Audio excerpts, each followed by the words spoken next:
This is Audible. Audio Renaissance presents The Psychology of Self-Esteem by Nathaniel Branden, read by the author. Hello. In his quest to understand the universe in which he lives, man is confronted with three fundamental facts of nature: the existence of matter, of life, and of consciousness. In response to the first of these phenomena, he developed the sciences of physics and chemistry. In response to the second, he developed the science of biology. In response to the third, he developed the science of psychology.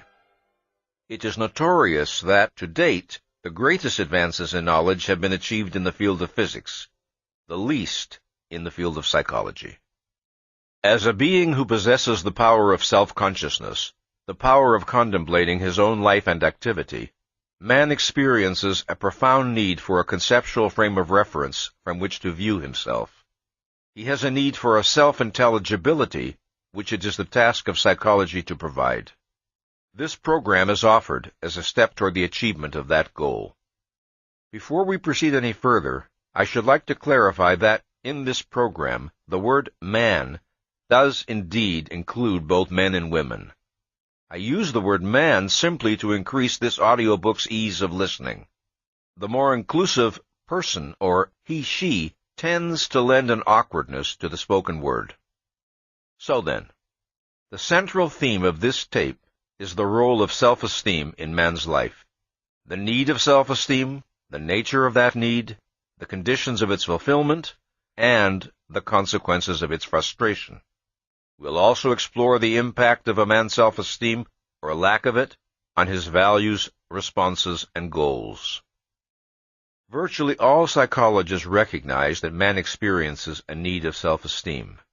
But what they have not identified is the nature of self-esteem, the reasons why man needs it, and the conditions he must satisfy if he is to achieve it. Virtually all psychologists recognize, if only vaguely, that there is some relationship between the degree of a man's self-esteem and the degree of his mental health, but they have not identified the nature of that relationship nor the causes of it.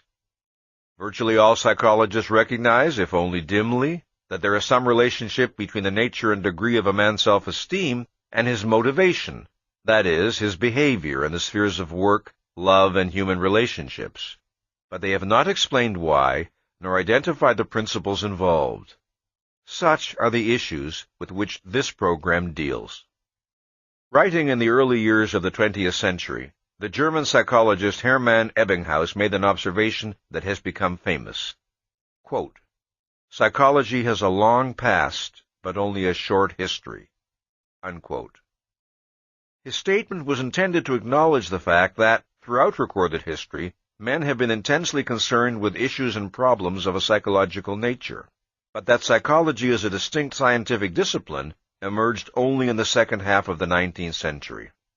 Up to that time, the domain of psychology had not been isolated as such and studied systematically. It existed only as a part of philosophy, medicine, and theology.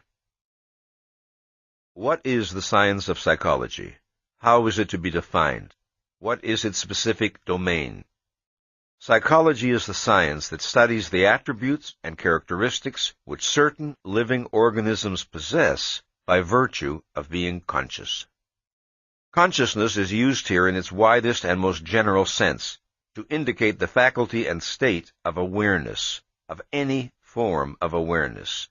This range includes the complex mode of cognition possible to man to the far more limited range of awareness possible to a frog. The more complex and highly developed the nervous system of a given species, the greater is the range of its consciousness. Man's is the most highly developed nervous system, and his is the widest range of awareness.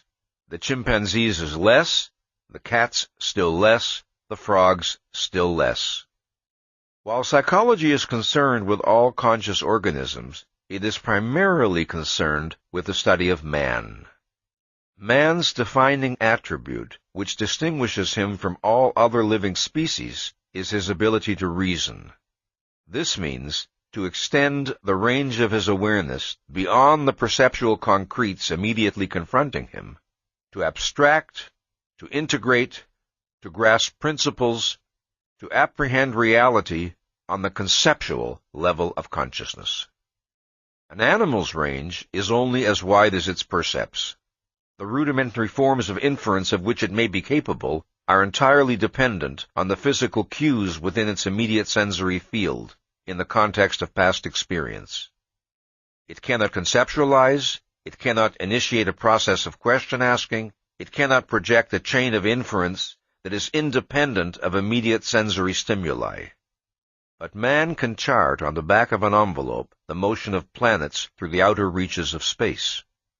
Like every other species that possesses awareness, man survives by the guidance of his distinctive form of consciousness, by the guidance of his conceptual faculty.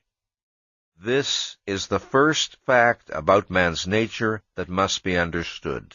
This is the starting point of any scientific study of man, the basic principle without which no aspect of the distinctively human can be understood. Whether one is seeking to understand the nature of emotion, or the psychology of family relationships, or the causes of mental illness, or the meaning of love, one must begin by identifying the fact upon which any subsequent analysis of man necessarily rests. That is, that man is a rational being, a being whose distinctive form of consciousness is conceptual. Thus, psychology, as it pertains to man, is properly conceived and defined as the science that studies the attributes and characteristics which man possesses by virtue of his rational faculty. From the simplest unicellular animal to man, the most complex of organisms, all living entities possess a characteristic structure, the component parts of which function in such a way as to preserve the integrity of that structure, thereby maintaining the life of the organism.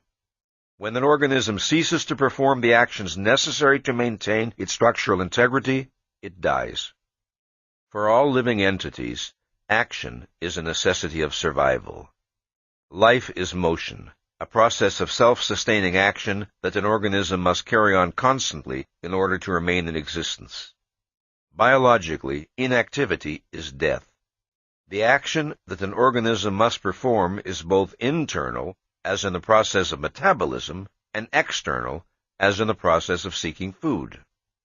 An organism maintains itself by exercising its capacities in order to satisfy its needs. An organism's needs are those things which the organism by its nature requires for its life and well-being. An organism's capacities are its inherent potentialities for action. When a physical or psychological need fails to be fulfilled, the result is danger to the organism. However, needs differ in the degree of their urgency and in the form of the threat which they potentially pose.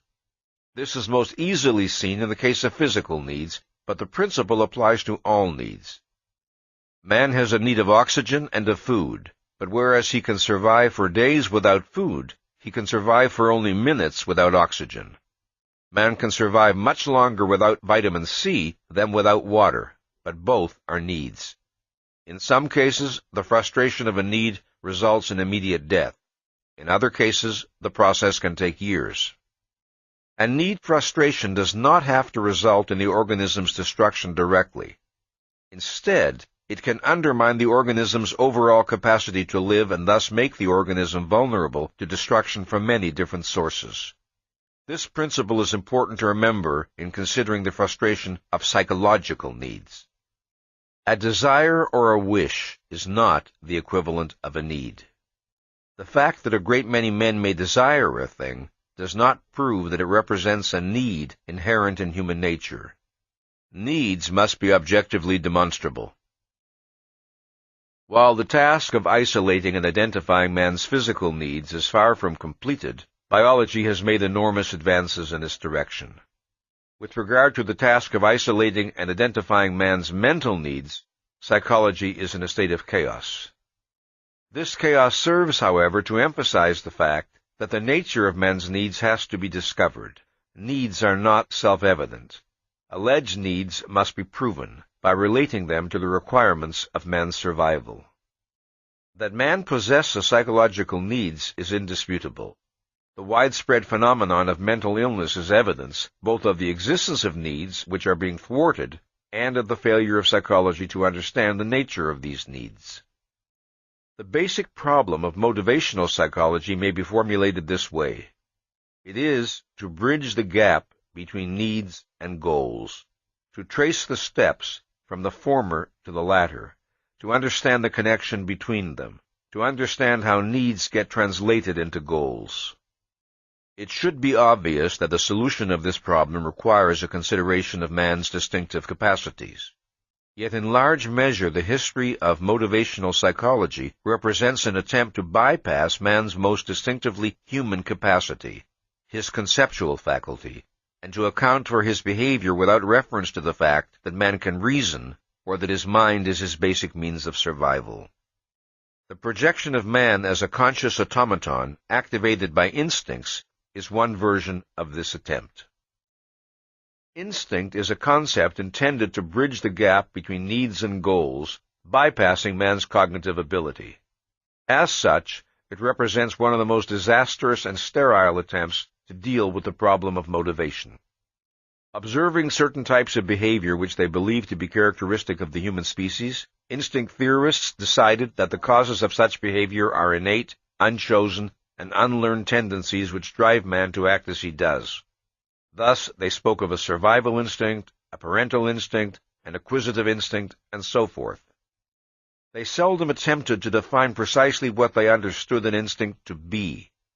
Still less did they trouble to explain how it functioned. They vied with one another in compiling lists of the instincts their particular theory assumed man to possess, promising to account thereby for the ultimate sources of all human action. To account for man's actions in terms of undefinable instincts is to contribute nothing to human knowledge. It is only to confess that one does not know why man acts as he does.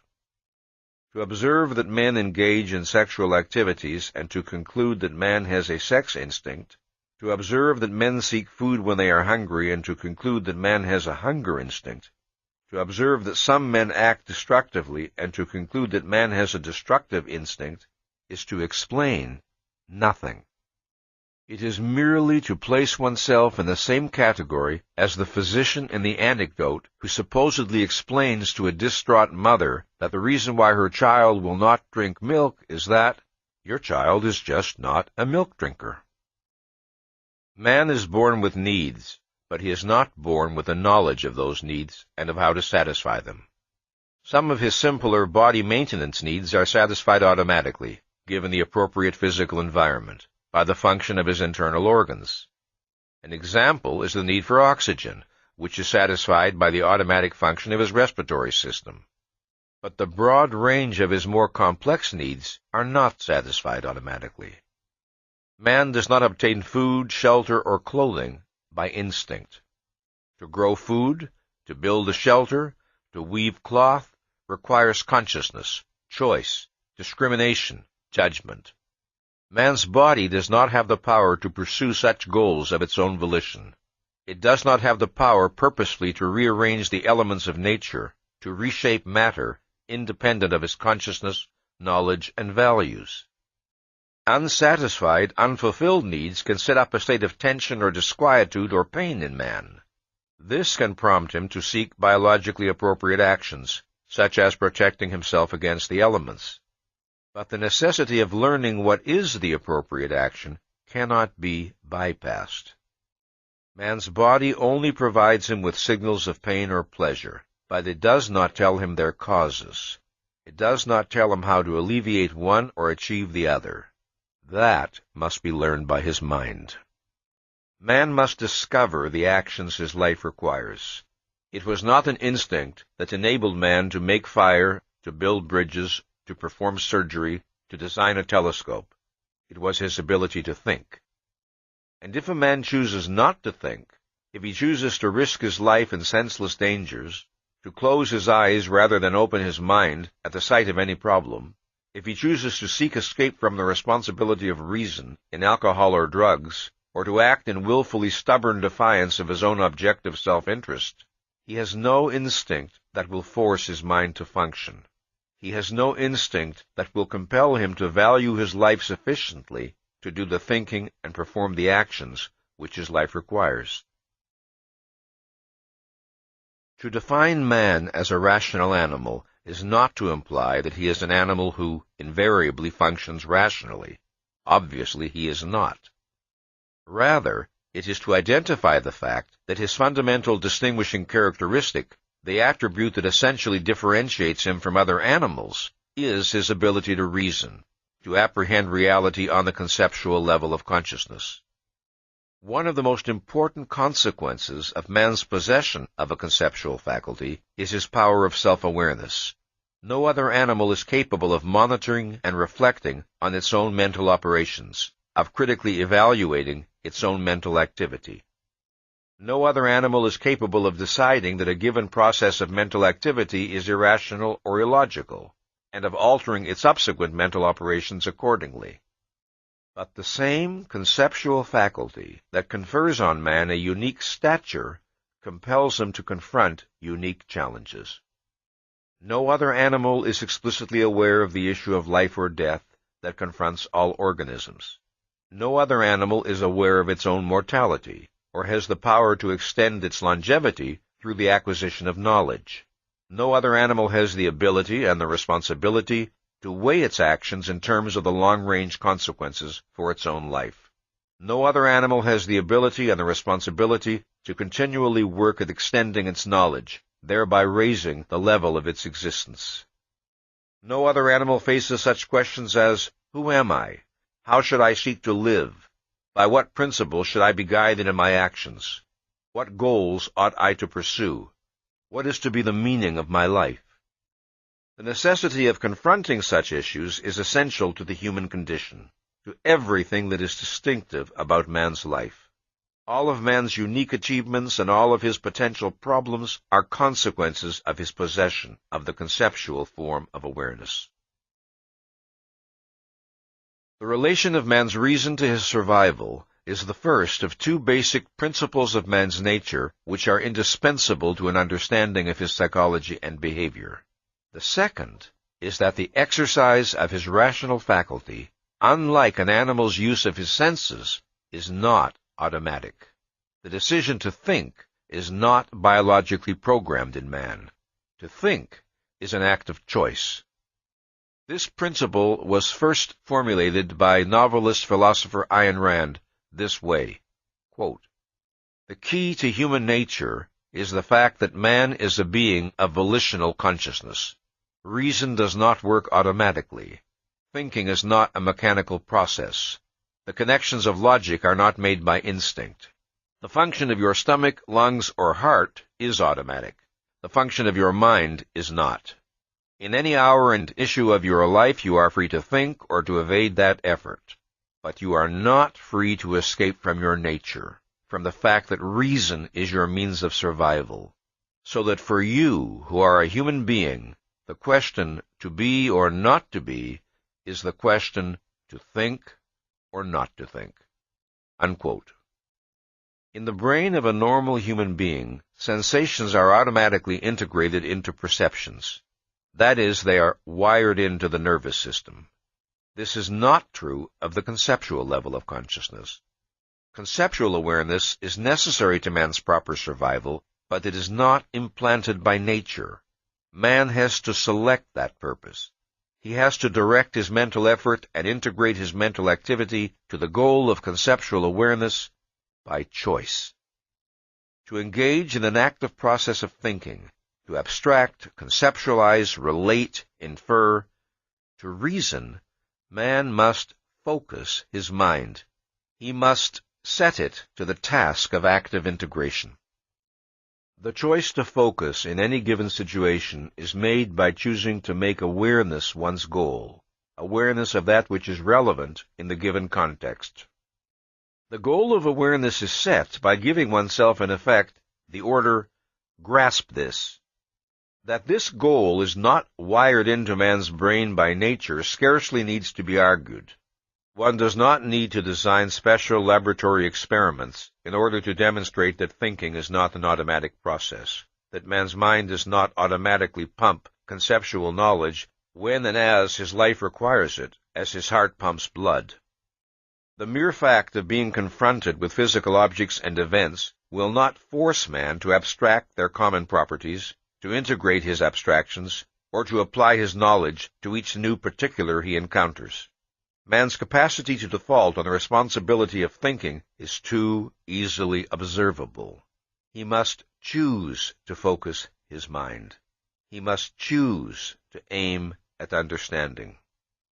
A man is in focus when and to the extent that his mind is set to the goal of awareness, clarity, intelligibility with regard to the object of his concern. To sustain that focus with regard to a specific issue or problem is to think.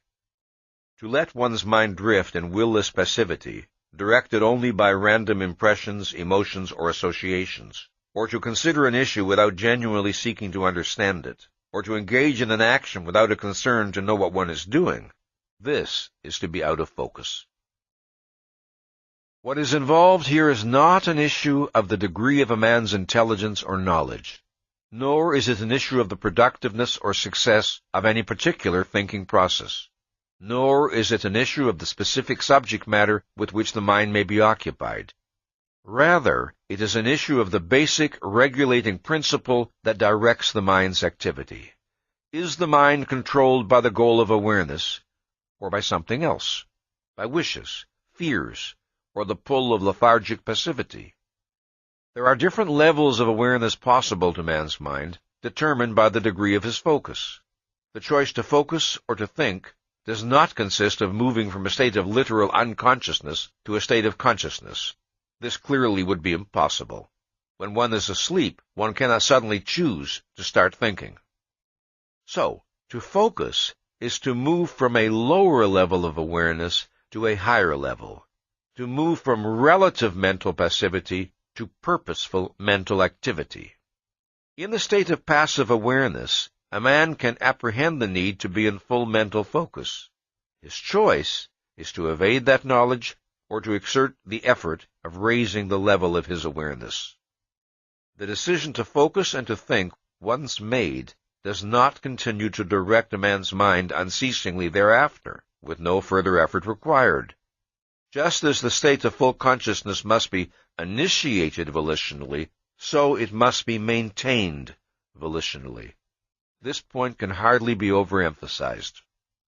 The choice to think must be reaffirmed in the face of every new issue and problem. The decision to be in focus yesterday will not compel a man to be in focus today. The decision to be in focus about one question will not compel a man to be in focus about another.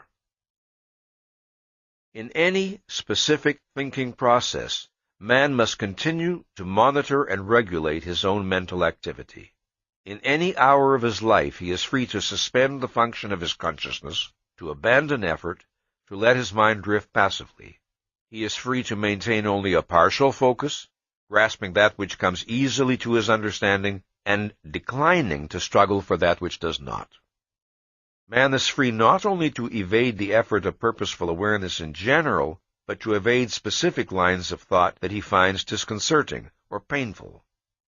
Perceiving qualities in his friends or himself that clash with his moral standards, he can surrender his mind to blankness or switch it hastily to some other concern, refusing to identify the meaning or implications of what he has perceived. Grasping that he is pursuing a course of action that is in blatant defiance of reason, he can plunge his mind into fog and continue on his way. In such cases, a man is doing more than defaulting on the responsibility of making awareness his goal. He is actively seeking unawareness as his goal, and this is the meaning of evasion.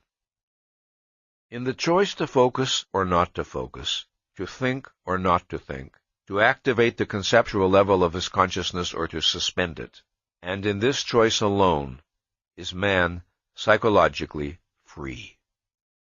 As focusing involves expanding the range of one's awareness, so evasion consists of the reverse process, of shrinking the range of one's awareness. Evasion consists of refusing to raise the level of one's awareness when one knows that one should, or of lowering the level of one's awareness when one knows that one shouldn't. To evade a fact is to attempt to make it unreal to oneself, on the implicit premise that if one does not perceive the fact, it does not really exist, or its existence will not matter and will not entail any consequences. Man's life and well-being depend upon his maintaining a proper cognitive contact with reality, and this requires a full mental focus, maintained as a way of life, as a way of being.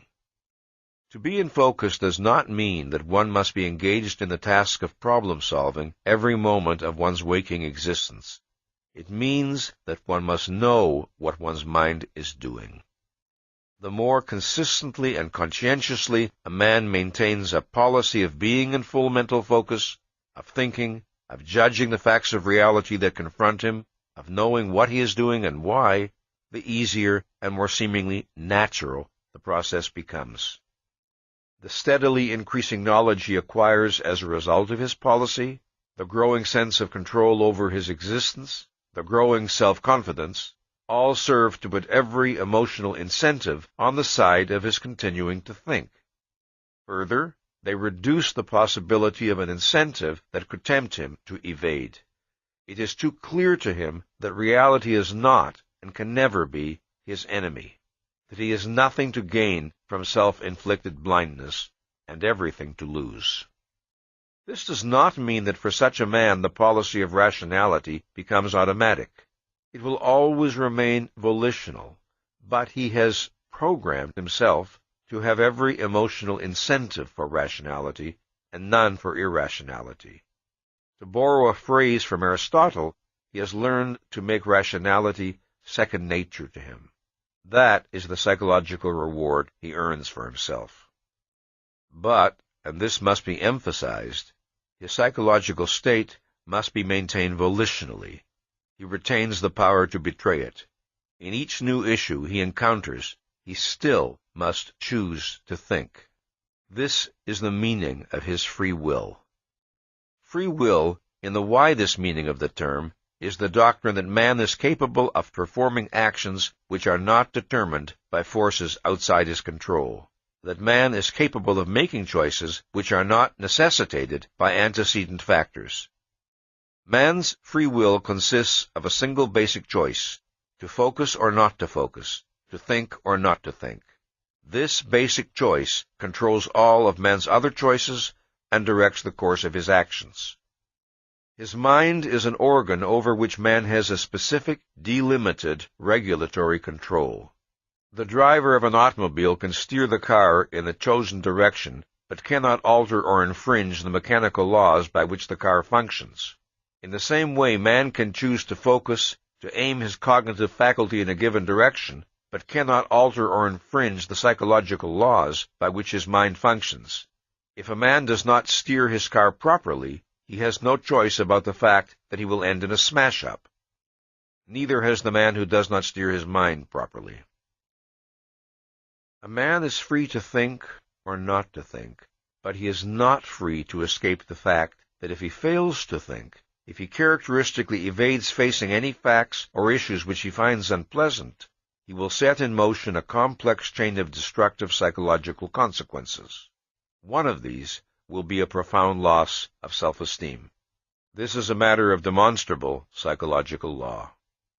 Or again, if a man forms certain values as a result of his thinking or non-thinking, these values will lead him to experience certain emotions in certain situations. He will not be able to command these emotions out of existence by will. If he recognizes that a specific emotion is inappropriate, he can alter it by rethinking the value or values that evoke it. But he can do so only in a specific manner, not by arbitrary whim. Free will does not mean arbitrary, omnipotent power, unlimited power over the workings of one's own mind. This must be understood. Thus, to the extent that one understands the principles by which man's mind operates, one can predict the psychological consequences of given ideas, values, conclusions, attitudes, and thinking policies. One can predict, for example, that a man of authentic self-esteem will find intellectual stagnation intolerable, that a man who regards sex, life, and himself as evil will not be attracted to a woman of intelligence, independence, and guiltless self-confidence. Then a man whose guiding policy is, "Don't antagonize anyone," will not be the first to champion a radical new idea or theory. I have stressed that man's ability to reason is his essential attribute, the attribute which explains the greatest number of his other characteristics. This fact is often obscured by the widespread confusion about the nature and role of emotions in man's life. One frequently hears the statement, "Man is not merely a rational being, he is also an emotional being." This implies some sort of dichotomy, as if man possessed a dual nature with one part in opposition to the other. In fact, in the ultimate sense, not in the obvious sense, but in the ultimate sense, the content of man's emotions is the product of his rational faculty. His emotions are a derivative and a consequence which cannot be understood without reference to the conceptual power of his consciousness. As man's tool of survival, reason has two basic functions: cognition and evaluation. The process of cognition consists of discovering what things are, of identifying their nature, their attributes, and properties. The process of evaluation consists of man discovering the relationship of things to himself, of identifying what is beneficial to him and what is harmful, what should be sought and what should be avoided. Quoting Ayn Rand in her book, The Virtue of Selfishness, "A value is that which one acts to gain and or keep," unquote. It is that which one regards as conducive to one's welfare. A value is the object of an action. Since man must act in order to live, and since reality confronts him with many possible goals, many alternative courses of action, he cannot escape the necessity of selecting values and making value judgments. If a man regards a thing as good for him in some way, he values it, and when possible and appropriate, he seeks to acquire, retain, and use or enjoy it. If a man regards a thing as bad for him in some way, he disvalues it and seeks to avoid or destroy it. If he regards a thing as of no significance to him, as neither beneficial nor harmful, he is indifferent to it and takes no action in regard to it. Although his life and well-being depend on man's selecting values that are in fact good for him, that is, consonant with his nature and needs, there are no internal or external forces compelling him to do so. He is not biologically programmed to make the right value choices automatically. He may select values that are incompatible with his needs and inimical to his well-being, values that lead him to suffering and destruction. But whether his values are life-serving or life-negating, it is a man's values that direct his actions. Values constitute man's basic motivational tie to reality. A man's values are the product of the thinking he has done or has failed to do. Values can be a manifestation of rationality and mental health, or of irrationality and neurosis. They can grow out of self-confidence and benevolence, or out of self-doubt and fear. They can be motivated by the desire to achieve happiness, or by the desire to minimize pain. They can be born out of the desire to use one's mind, or the desire to escape it.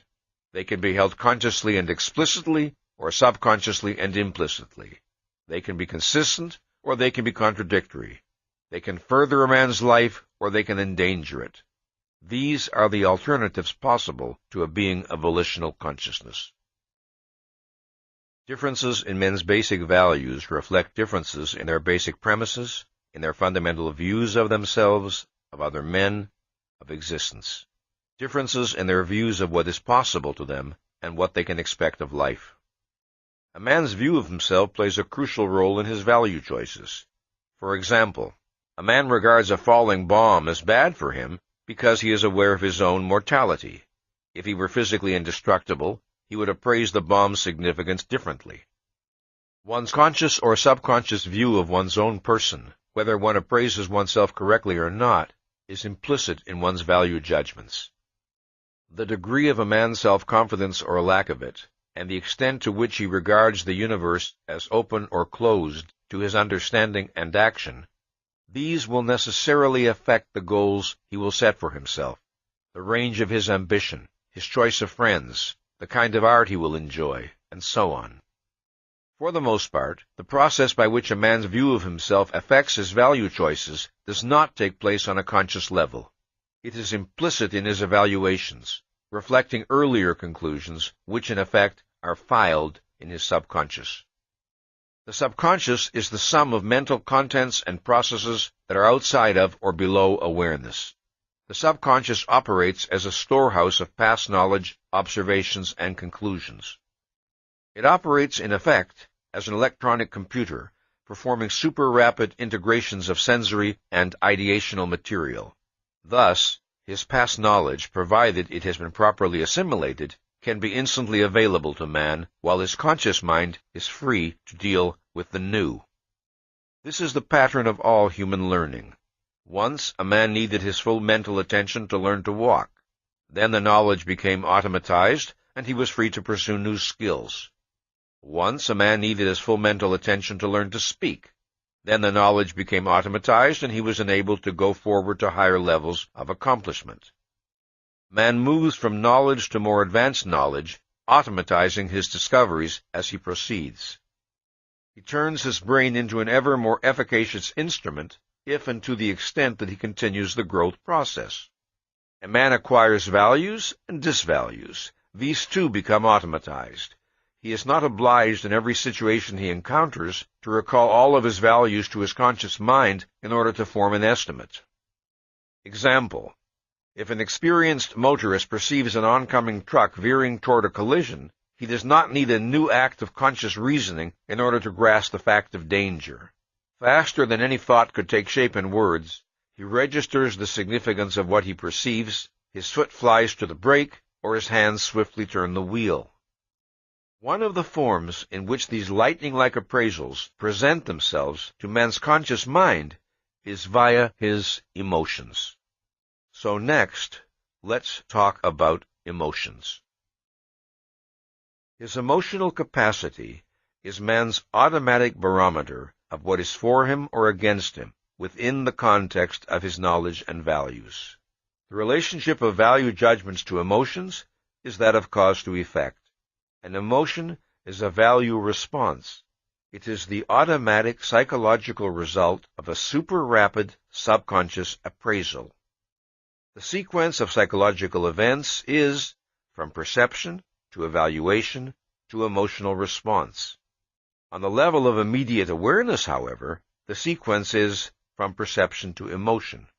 A person may or may not be consciously aware of the intervening value judgment. A separate act of focused awareness may be required to grasp it because of the extreme rapidity of the sequence. That a person may fail to identify either the judgment or the factors involved in it, that he may be conscious only of the perception and of his emotional response, is the fact which makes possible man's confusion about the nature and source of emotions. Emotions are not tools of cognition. To treat them as such is to put one's life and well-being in danger. What one feels in regard to any fact or issue is irrelevant to the question of whether one's judgment is true or false. It is not by means of one's emotions that one apprehends reality. The mere perception of an object has no power to create an emotion in man, let alone to determine the content of the emotion. The emotional response to an object is inexplicable, except in terms of the value significance of the object to the perceiver. And this necessarily implies a process of appraisal. For example, 3 men may look at a scoundrel. The first man recognizes to what extent this person has betrayed his status as a human being and feels contempt. The second man wonders how he can be safe in a world where such persons can prosper and feels fear. The third man secretly envies the scoundrel's success and feels a sneaking admiration. Note that all 3 men perceive the same object. The differences in their emotional reactions proceed from differences in their evaluation of the significance of what they perceive. Just as emotions are not created by objects of perception as such, so they are not the product of any sort of innate ideas. Having no innate knowledge of what is true or false, man can have no innate knowledge of what is good for him or evil. A man's values are a product of the quantity and quality of his thinking. The motivational power and function of emotions is evident in the fact that every emotion contains an inherent action tendency, that is, an impetus to perform some action related to the particular emotion. Love, for example, is a man's emotional response to that which he values highly. It entails the action tendency to achieve some form of contact with the loved person, to interact intellectually, emotionally, physically. The emotion of fear is a man's response to that which threatens his values. It entails the action tendency to avoid or flee from the feared object. The action involved is not always physical. For example, there are feelings of quiet happiness that invoke in man the desire only to remain still and contemplate the source of his happiness, or the beauty of the world around him. But every emotion carries some implication for action. This does not mean that the action should necessarily be taken. It may not be possible or appropriate in a given context. We don't have to act on a feeling just because we have it. The action implication of some emotions is negative. That is, they tend specifically to retard or inhibit action. This is evident in the case of acute depression. The person feels that nothing is worth doing, that action is futile, that he is helpless to achieve happiness. The impulse is toward stillness, passivity, withdrawal. Whether a man's emotional mechanism brings him happiness or suffering depends on its programming. It depends on the validity and consistency of his values. His emotional apparatus is a machine. Man is its driver. According to the values he selects, he makes the motivational power of his emotions work in the service of his life or against it. Reason and emotion are not antagonists. What may seem like a struggle between them is only a struggle between two opposing ideas, one of which is not conscious and manifests itself only in the form of a feeling. The resolution of such conflicts is not always simple. It depends on the complexity of the issues involved. But resolutions are achievable, and the necessary first step is to recognize the actual nature of that which needs to be resolved. The guiltless emotional spontaneity that men long for, the freedom from torturing self-doubts, enervating depression, and paralyzing fears, is a proper and achievable goal. But it is possible only on the basis of a rational view of emotions and of their relation to thought.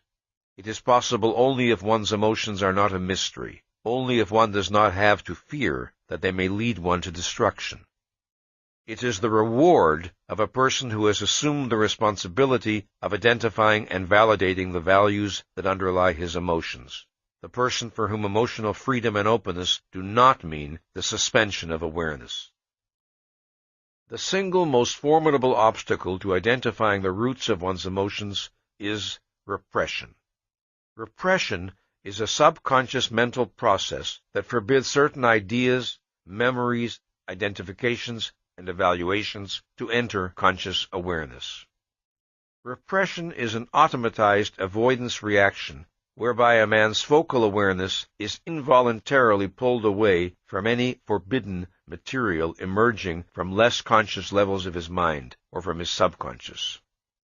Among the various factors that may cause a person to feel alienated from his own emotions, repression is the most formidable and devastating.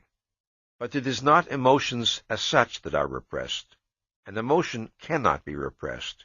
If it is not felt, it is not an emotion. Repression is always directed at thoughts. A man can repress the knowledge of what emotion he is experiencing, or he can repress the knowledge of its extent and intensity, or he can repress the knowledge of who or what aroused it, or he can repress the reasons of his emotional response, or he can repress conceptual awareness that he is experiencing any particular emotion at all. He can tell himself that he feels nothing. Repression differs from evasion in that evasion is instigated consciously and volitionally. Repression is subconscious and involuntary. In repression, certain thoughts are blocked and inhibited from reaching conscious awareness. They are not ejected from focal awareness, they are prevented from entering it. In order to understand the mechanism of repression, there are three facts pertaining to man's mind that one must consider. 1.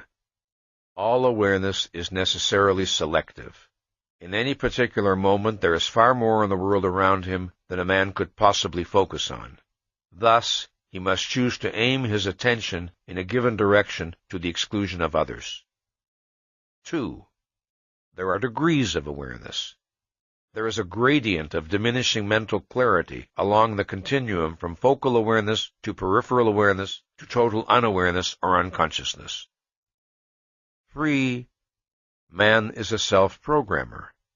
To an extent immeasurably greater than any other living species, he has the ability to retain, integrate, and automatize knowledge. As a man develops, the quantity of programmed data in his brain grows immeasurably, expanding the range and efficacy of his mind. Cognitions, evaluations, physical skills, all are programmed and automatized in the course of normal human development. It is this programming, retained on the subconscious level, that makes possible man's continued intellectual growth. It also makes possible the instantaneous cognitive, emotional, and physical reactions without which he could not survive. When a man's mind is in active focus, the goal or purpose he has set determines what material will be fed to him from the subconscious. If, for instance, a man is thinking about a problem in physics, then it is the material relevant to that particular problem that will normally flow into his conscious mind. The subconscious is regulated not only by the orders it receives in any immediate moment, but by the standing orders it has received. That is, by a man's long-term interests, values, and concerns. These affect how material is retained and classified, under which conditions it is reactivated, and what kind of subconscious connections are formed in response to new stimuli or data. Repression entails an automatized standing order forbidding integration. The simplest type of repression is the blocking from conscious awareness of painful or frightening memories. In this case, some event that was painful or frightening when it occurred and would be painful or frightening if recalled is inhibited from entering conscious awareness. Memory, like awareness, is necessarily selective. One normally remembers that to which one attaches importance. But in cases of repression, memories do not simply fade away. They are actively blocked. Consider the following example. A 12-year-old boy succumbs to the temptation to steal money from a friend's locker in school. Afterward, the boy is fearful that he will be found out. He feels humiliated and guilty. Time passes, and his act is not discovered. But whenever the memory of his theft comes back to him, he re-experiences the painful humiliation and guilt. He strives to banish the memory. He hastily turns his attention elsewhere, telling himself in effect, "I don't want to remember. I wish it would go away and leave me alone." And after a while, it does. He no longer has to eject the memory from conscious awareness. It is inhibited from entering. It is repressed. The act of banishing the memory has become automatized. Should the memory ever begin to float toward the surface of awareness, it is blocked before it can reach him. A kind of psychological alarm signal is set off, and the memory is again submerged. 20 years later, he may encounter the friend from whom he stole the money and greet him cheerfully. He remembers nothing of his crime. Or he may feel vaguely uncomfortable in his friend's presence, but with no idea of the reason. Thoughts and evaluations, like memories, may be barred from awareness because of the pain they would invoke. Consider the case of a neurotically dependent woman who is married to a cruel, tyrannical man. She dares not let any criticism of him enter her awareness because she has surrendered her life to him. The thought that her owner and master is irrational and malevolent would be terrifying to her. She observes his behavior, her mind kept carefully empty, her judgment suspended. She has automatized a standing order forbidding evaluation. Somewhere within her is the knowledge of how she would judge her husband's behavior if it were exhibited by any other man. But this knowledge is not allowed to be integrated with the behavior she is observing in her husband. She has programmed herself, in effect, to be blind. If a man is to avoid repression, he must be prepared to face any thought and any emotion, and consider them rationally, secure in a conviction that he will not act without knowing what he is doing or why. Ignorance is not bliss, not in any area of man's life, and certainly not with regard to the contents of his own mind. Repressed material does not cease to exist. It is merely driven underground to affect a man in ways he does not know, causing reactions he is helpless to account for, and sometimes exploding into neurotic symptoms. Now, there are occasions in a man's life when it is necessary for him to suppress thoughts and feelings. But suppression and repression are different processes. Suppression is a conscious, deliberate, non-evasive expelling of certain thoughts or feelings from focal awareness in order to turn one's attention elsewhere. Suppression does not involve a denial of any facts or a pretense that they do not exist. It involves the implicit premise that one will focus on the suppressed material later when appropriate. Sometimes, undeniably, there is a danger in suppression. A man may suppress thoughts or feelings when there are still unresolved conflicts involved that require further attention and analysis. He may do so with no intent of dishonesty, but a suppression that is repeated consistently can turn into repression. In effect, the suppression becomes automatized. When a person represses, his intention is to gain an increased sense of control over his life. Invariably, inevitably, he achieves the opposite. Facts cannot be wiped out by self-made blindness. The person who attempts it merely succeeds in sabotaging his own consciousness. Repression devastates more than amends emotions. It has disastrous effects on the clarity and efficiency of his thinking. When a man tries to consider any problem in an area touched by his repression, he finds that his mind tends to be unwieldy and his thinking distorted. His mind is straitjacketed. It is not free to consider all possibly relevant facts. As a consequence, he feels helpless to arrive at conclusions, or the conclusions he reaches are unreliable. This does not mean that once a man has repressed certain thoughts or feelings, he is permanently incapacitated. With sustained effort, it is possible for him to de-repress. The details of the process of de-repression are outside the scope of this discussion. It must be noted, however, that the process can be extremely challenging. In order to avoid repression, or in order to de-repress, it is imperative that a man adopt a policy of becoming aware of his emotions, of paying attention to his emotions, that he take note of and conceptualize his emotional reactions, and that he identify their reasons. If his emotions are to be a source of pleasure to man, not a source of pain, he must learn to think about them, pay attention to them, be aware of them, bring his consciousness to bear on them. Rational awareness is not the cold hand that kills. It is the power that liberates. This is an issue I discuss in great detail in a later book of mine called The Art of Living Consciously. One of the prime tasks of the science of psychology is to provide definitions of mental health and mental illness.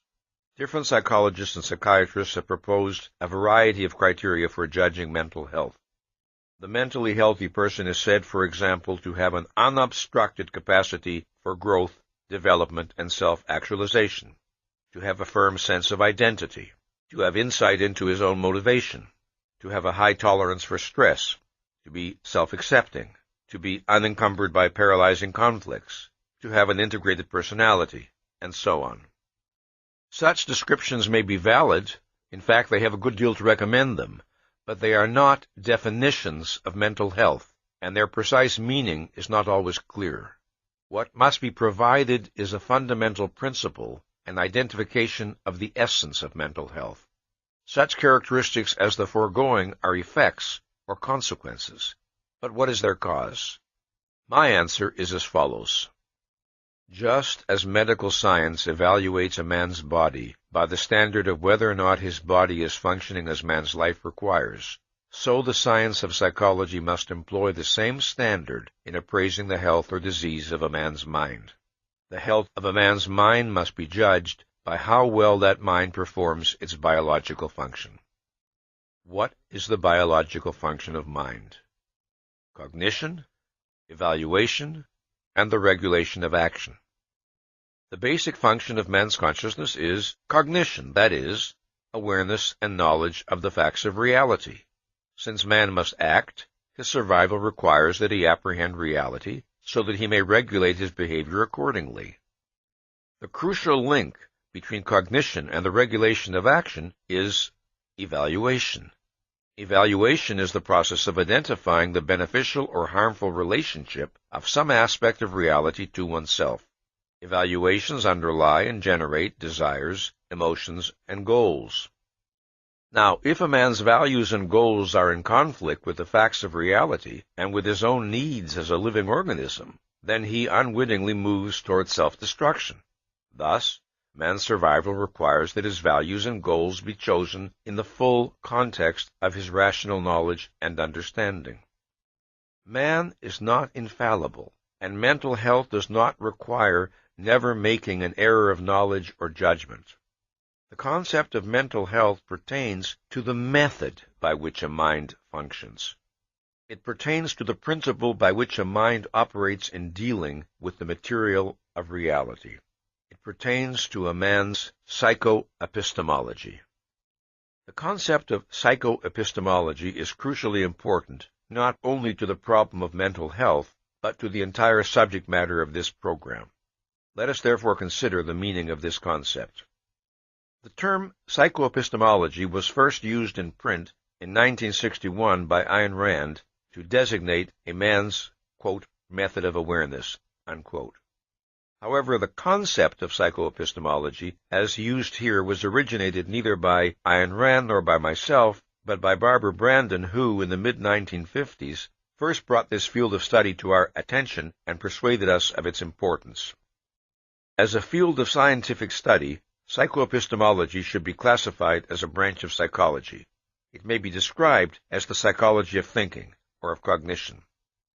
Epistemology, of course, is a branch of philosophy. It is the science that studies the nature and means of human knowledge. Its basic concern is with the relationship of ideas to reality, not with mental processes as such. The study of mental processes as such is the province of psychology, most particularly of what I now call psychoepistemology. The concept of psychoepistemology is introduced in order to designate the study of mental operations on the conscious and subconscious levels of man's mind. The subject is an extremely broad one and involves many issues that are beyond the scope of this discussion. So, I shall confine myself to those essentials which have a direct bearing on the question of mental health. Mental processes may be conscious or subconscious and volitional or automatic. In any act of thinking, there is constant interaction between conscious volitional operations and subconscious automatic ones. Psychoepistemology is the study of the nature of and the relationship between the conscious, goal-setting, self-regulatory operations of the mind and the subconscious automatic operations. Man, we have seen, is a self-programmer whose conclusions, values, and standing orders direct the automatic integrative mechanism of his subconscious. As a person develops, he acquires a characteristic manner of cognitive functioning, a characteristic method of dealing with problems, thinking about issues, processing the data of reality. He may acquire the habit of seeking the highest possible level of mental clarity with regard to any issue he is considering, or he may come to accept as normal some level of unclarity or confusion. He may adopt the policy of always seeking to understand issues in terms of principles, or he may attempt to deal with problems in terms of the concretes of a given situation with no effort to relate his observations to wider abstractions. His thinking may be flexible, or it may be rigid. He may learn to differentiate clearly between his thinking and his emotions, or he may tend to treat his emotions as tools of cognition. The mental habits a person acquires and the standing orders he establishes constitute his characteristic psychoepistemology, his self-program method of mental functioning. A person's characteristic psychoepistemology may or may not be appropriate to the task of apprehending reality, or may be appropriate to a greater or lesser degree. A man is mentally healthy to the extent that his psychoepistemological processes are controlled by and fulfill the requirements of cognition, that is, of awareness of and contact with reality. A man is mentally unhealthy to the extent that his psychoepistemological processes are incompatible with the requirements of cognition and subvert his cognitive efficacy. Mental illness, then, is fundamentally psychoepistemological. A mental disorder is a thinking disorder. This is fairly obvious in cases where the patient's predominant symptoms are hallucinations, delusions, time-space disorientations, and so on. But it is equally true in cases where the patient's symptoms are less obviously cognitive in origin. This includes such things as pathological anxiety, depression, hypochondriasis, conversion reactions, or sadomasochism. Neurotic and psychotic manifestations, such as inappropriate emotional responses or aberrant behavior, are the symptoms and consequences of a mind's malfunctioning.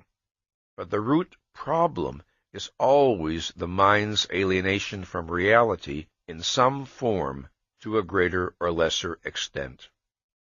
Consider, for example, a case of pathological depression.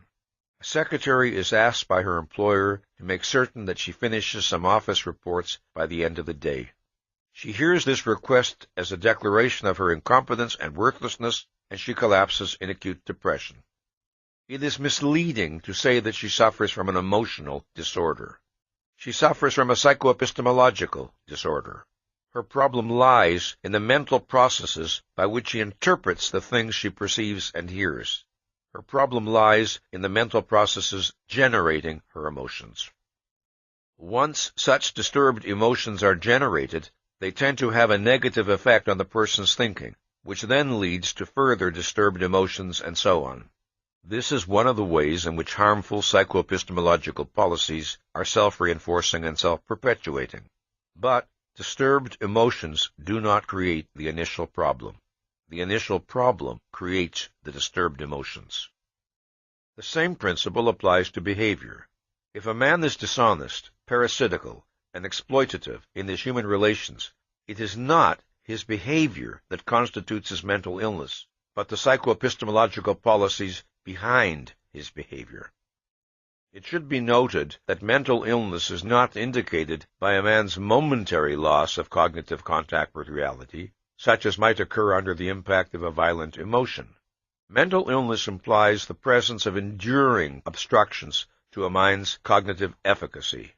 Mental illness implies the presence of automatized or partially automatized obstructions to conceptual integration, which in simpler language means to clear awareness. Mental health is unobstructed cognitive efficacy. Unobstructed cognitive efficacy requires and entails intellectual independence. A doctrine that is subversive of intellectual independence is subversive of mental health. Now, closely related to the concept of mental health is that of psychological maturity. Maturity, in the broadest sense, is the state of being fully grown or developed. A living organism is mature when its normal process of development is completed and it functions on the adult level appropriate to its species. Psychological maturity, then, is a concept pertaining to the successful development of man's consciousness.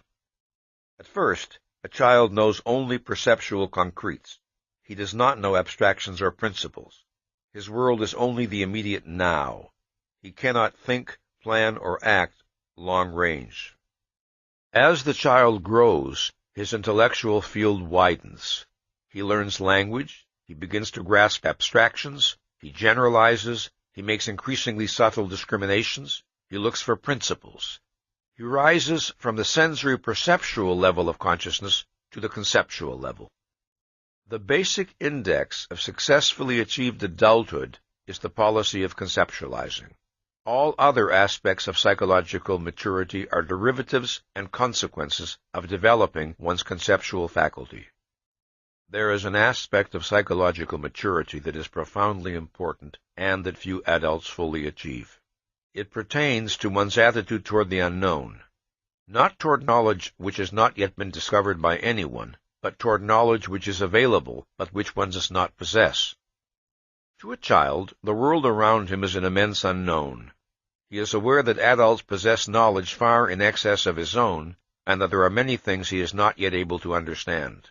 He tells himself, in effect, I will have to wait until I grow up. There are many things I cannot understand now. They are known to other people, but they are beyond me at present. This is not the attitude of a genuinely mature adult. An adult, too, of course, may recognize that there are things he does not yet know and needs to learn. But he does not entertain such a category as that which is known to others, but unknowable to him, meaning unknowable in principle. This does not mean that his goal is to possess encyclopedic knowledge. It means rather that within the sphere of his first-hand concerns, of his own actions and goals, he regards himself as competent to know that which he needs to know, and to acquire whatever knowledge his interests and purposes demand.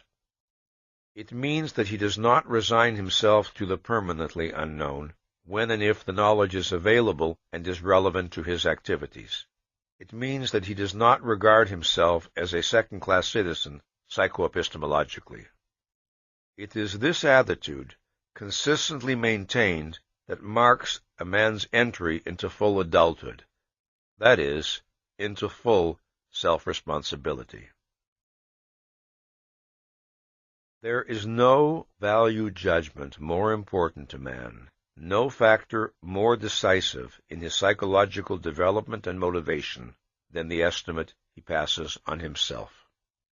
This estimate is ordinarily experienced by him not in the form of a conscious, verbalized judgment, but in the form of a feeling that can be hard to isolate and identify because he experiences it constantly. It is part of every other feeling. It is involved in his every emotional response. The nature of his self-evaluation has profound effects on a man's thinking processes, emotions, desires, values, and goals. It is the single most significant key to his behavior. To understand a man psychologically, one must understand the nature and degree of his self-esteem and the standards by which he judges himself. Man experiences his desire for self-esteem as an urgent imperative, as a basic need. Whether he identifies the issue explicitly or not, he cannot escape the feeling that his estimate of himself is of life and death importance. At 3 o'clock in the morning, at some level, that is a fact we are all aware of. So intensely does a man feel the need of a positive view of himself that he may evade, repress, distort his judgment, disintegrate his mind. This in order to avoid coming face to face with facts that would affect his self-appraisal adversely. A man who has chosen or accepted irrational standards by which to judge himself can be driven all his life to pursue flagrantly self-destructive goals. This in order to assure himself that he possesses a self-esteem which in fact he does not have.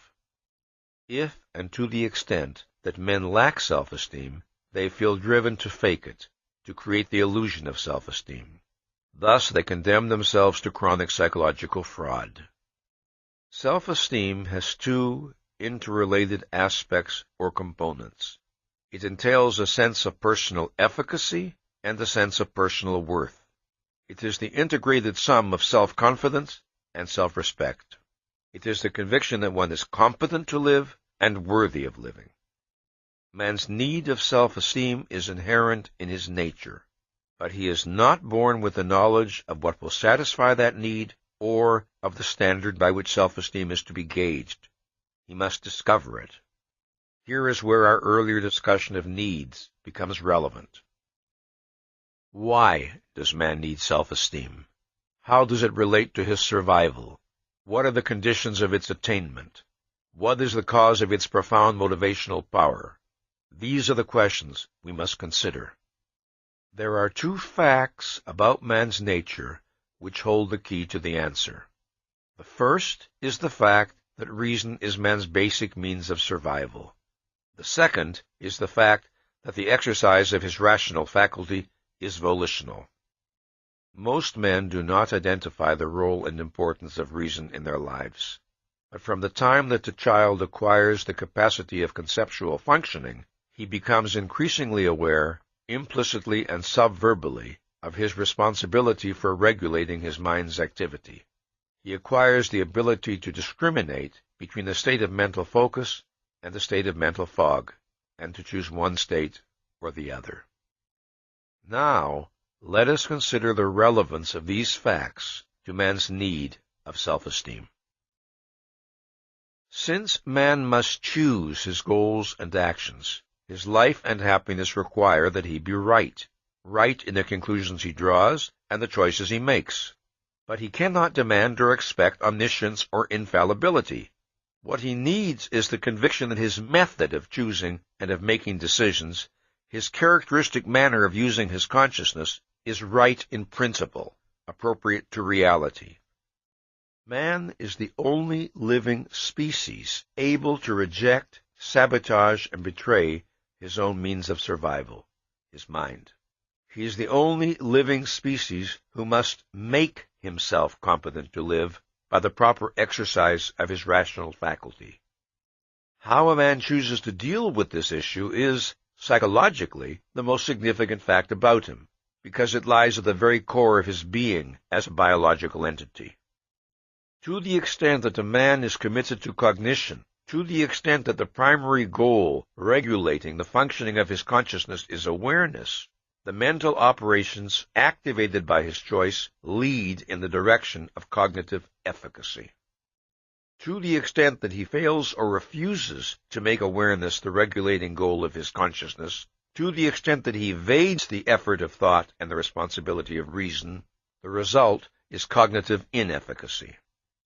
To think or not to think, to focus his mind or to suspend it, is man's basic act of choice, the one act directly within his volitional power. To the extent that man characteristically makes the right choices, he experiences a sense of control over his existence, the control of a mind in proper relationship to reality. Self-confidence is confidence in one's mind, in its reliability as a tool of cognition. Such confidence is not the conviction that one can never make an error. This point must be emphasized. Rather, it is the conviction that one is competent to think, to judge, to know, that one is competent in principle. It is the conviction that one is committed to being in unbreached contact with reality to the fullest extent of one's power. It is the confidence of knowing that one places no value or consideration higher than reality. This basic type of confidence must be distinguished from other, more superficial types of self-confidence, which reflect a person's sense of efficacy at particular tasks or in particular areas. This basic self-confidence is not a judgment passed on one's knowledge or special skills. It is a judgment passed on that which acquires knowledge and skills. It is psychoepistemological self-confidence. It is a judgment passed on one's characteristic manner of facing and dealing with the facts of reality. Man needs such self-confidence because to doubt the efficacy of his tool of survival is to be stopped, paralyzed, condemned to anxiety and helplessness, and to some extent, rendered unfit to live. Very early in his development, as a child becomes aware of his power to choose his actions, as he acquires the sense of being a person, he experiences the need to feel that he is right as a person, right in his characteristic manner of acting. He needs to feel that he is good. He is not aware of the question in relation to the issue of life or death. He is aware of it only in relation to the alternative of joy or suffering. To be right as a person is to be fit for happiness. To be wrong is to be threatened by pain. As I have stressed, no other living species faces such questions as, what kind of entity should I seek to become? By what moral principles should I guide my life? But there is no way for a man to escape these questions. Man cannot exempt himself from the realm of values and value judgments. Whether the values by which he judges himself are conscious or subconscious, rational or irrational, consistent or contradictory, life-serving or life-negating. Every human being judges himself by some standard, and to the extent that he fails to satisfy that standard, his sense of personal worth, his self-respect, suffers accordingly. Man needs self-respect because he has to act to achieve values, and in order to act, he needs to value the beneficiary of his action. In order to seek values, man must consider himself worthy of enjoying them. In order to fight for his happiness, he must consider himself worthy of happiness. The two aspects of self-esteem, self-confidence, and self-respect, can be isolated conceptually, but they are inseparable in a man's psychology. Man makes himself worthy of living by making himself competent to live, by dedicating his mind to the task of discovering what is true and what is right, and by governing his actions accordingly. If a man defaults on the responsibility of thought and reason, thus undercutting his competence to live, he will not retain his sense of worthiness. If he betrays his moral convictions, thus undercutting his sense of worthiness, he will not retain his sense of competence. The root of both aspects of self-esteem is psychoepistemological. Such, in briefest essence, are the nature and causes of man's need of self-esteem. If man is to achieve and maintain self-esteem, the first and fundamental requirement is that he preserve an indomitable will to understand. The desire for comprehension of that which falls within the range of his awareness is the guardian of man's mental health and the motor of his intellectual growth. The potential range of a man's awareness depends on the extent of his intelligence, but the principle of the will to understand remains the same on all levels of intelligence. It requires the identification and integration to the best of a man's knowledge and ability of that which comes into his mental field. Unfortunately, this attitude is usually relinquished or breached very early in a person's life.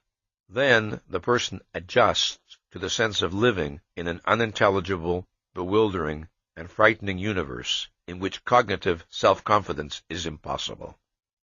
Sometimes the cause is a volitional default on the part of the child, an attitude of irresponsible passivity and dependence. Sometimes the cause is the child's desire to indulge in wishes or actions he knows to be irrational, which requires that a policy of evasion be instituted, which requires that the will to understand be suspended. However, often the causes are much more complex. Take, for instance, the case of a child who comes up against human irrationality with which he does not know how to cope. A child may find the world around him, the world of his parents and other adults, incomprehensible and threatening. Many of the actions, emotions, ideas, expectations, and demands of the adults appear senseless, contradictory, oppressive, and bewilderingly inimical to him.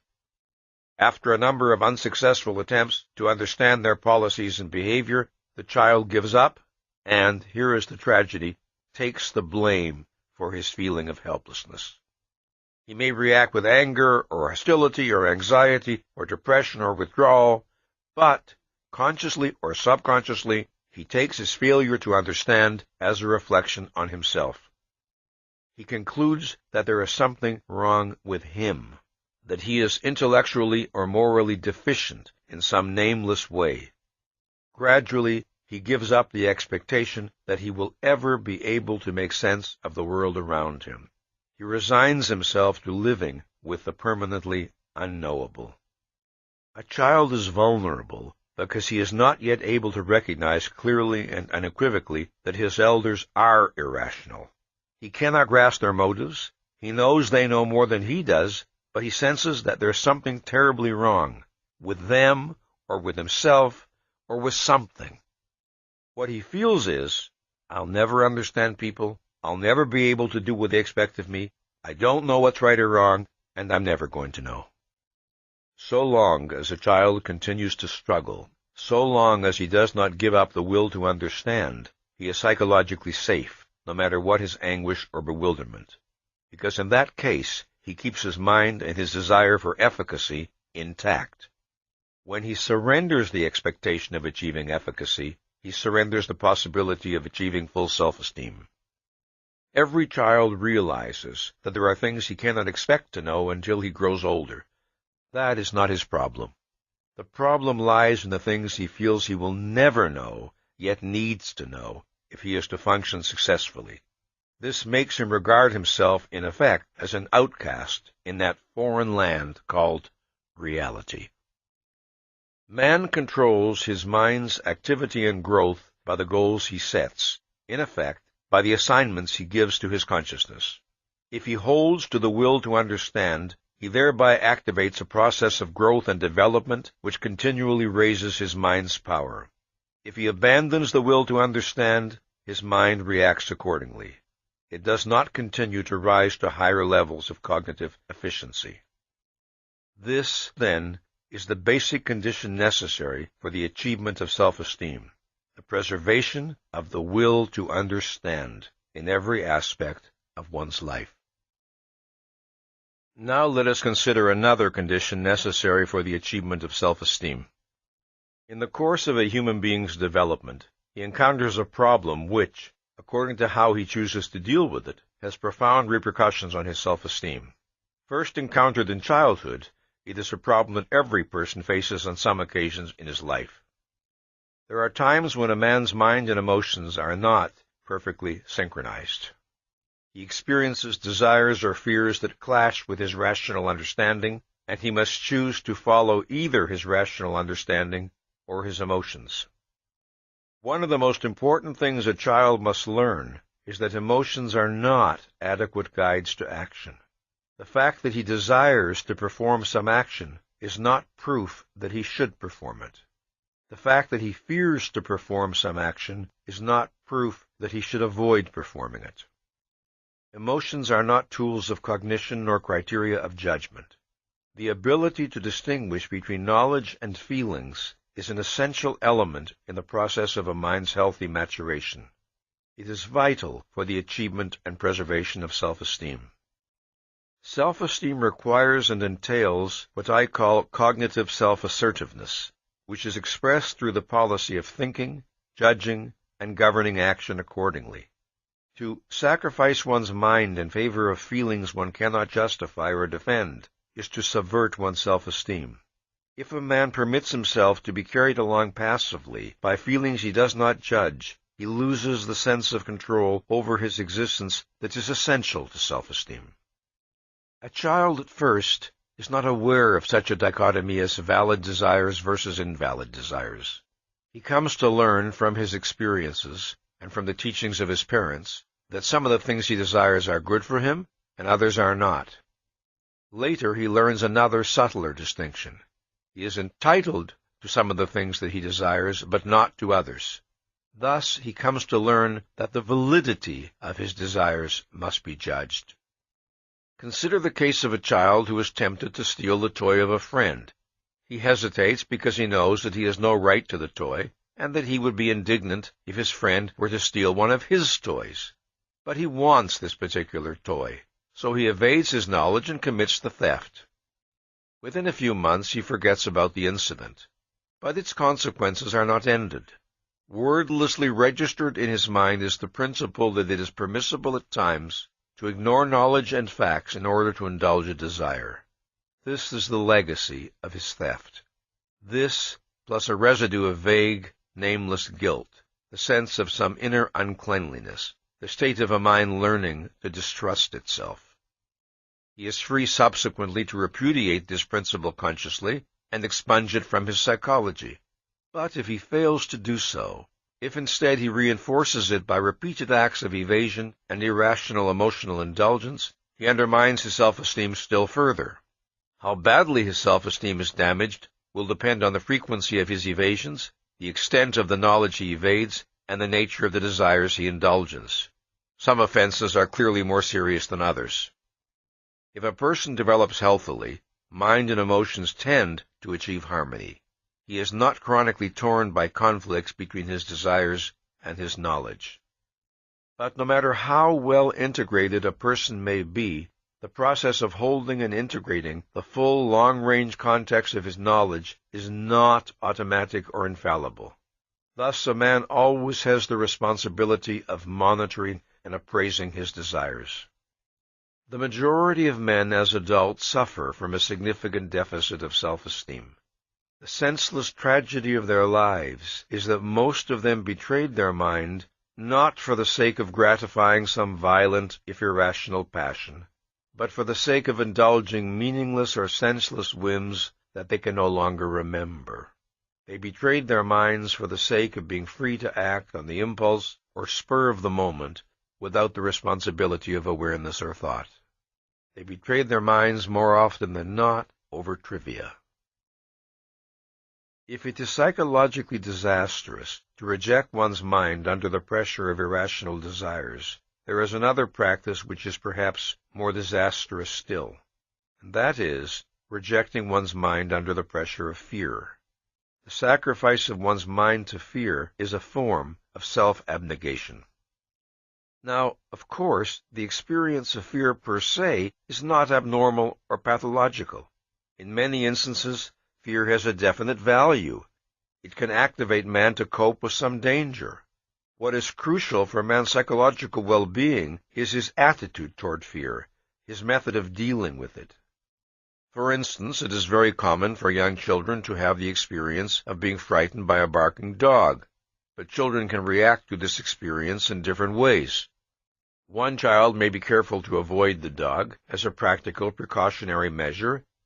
Later, he may learn that the dog is not harmful but playful and may make himself approach the dog and pat him until all fear is gone.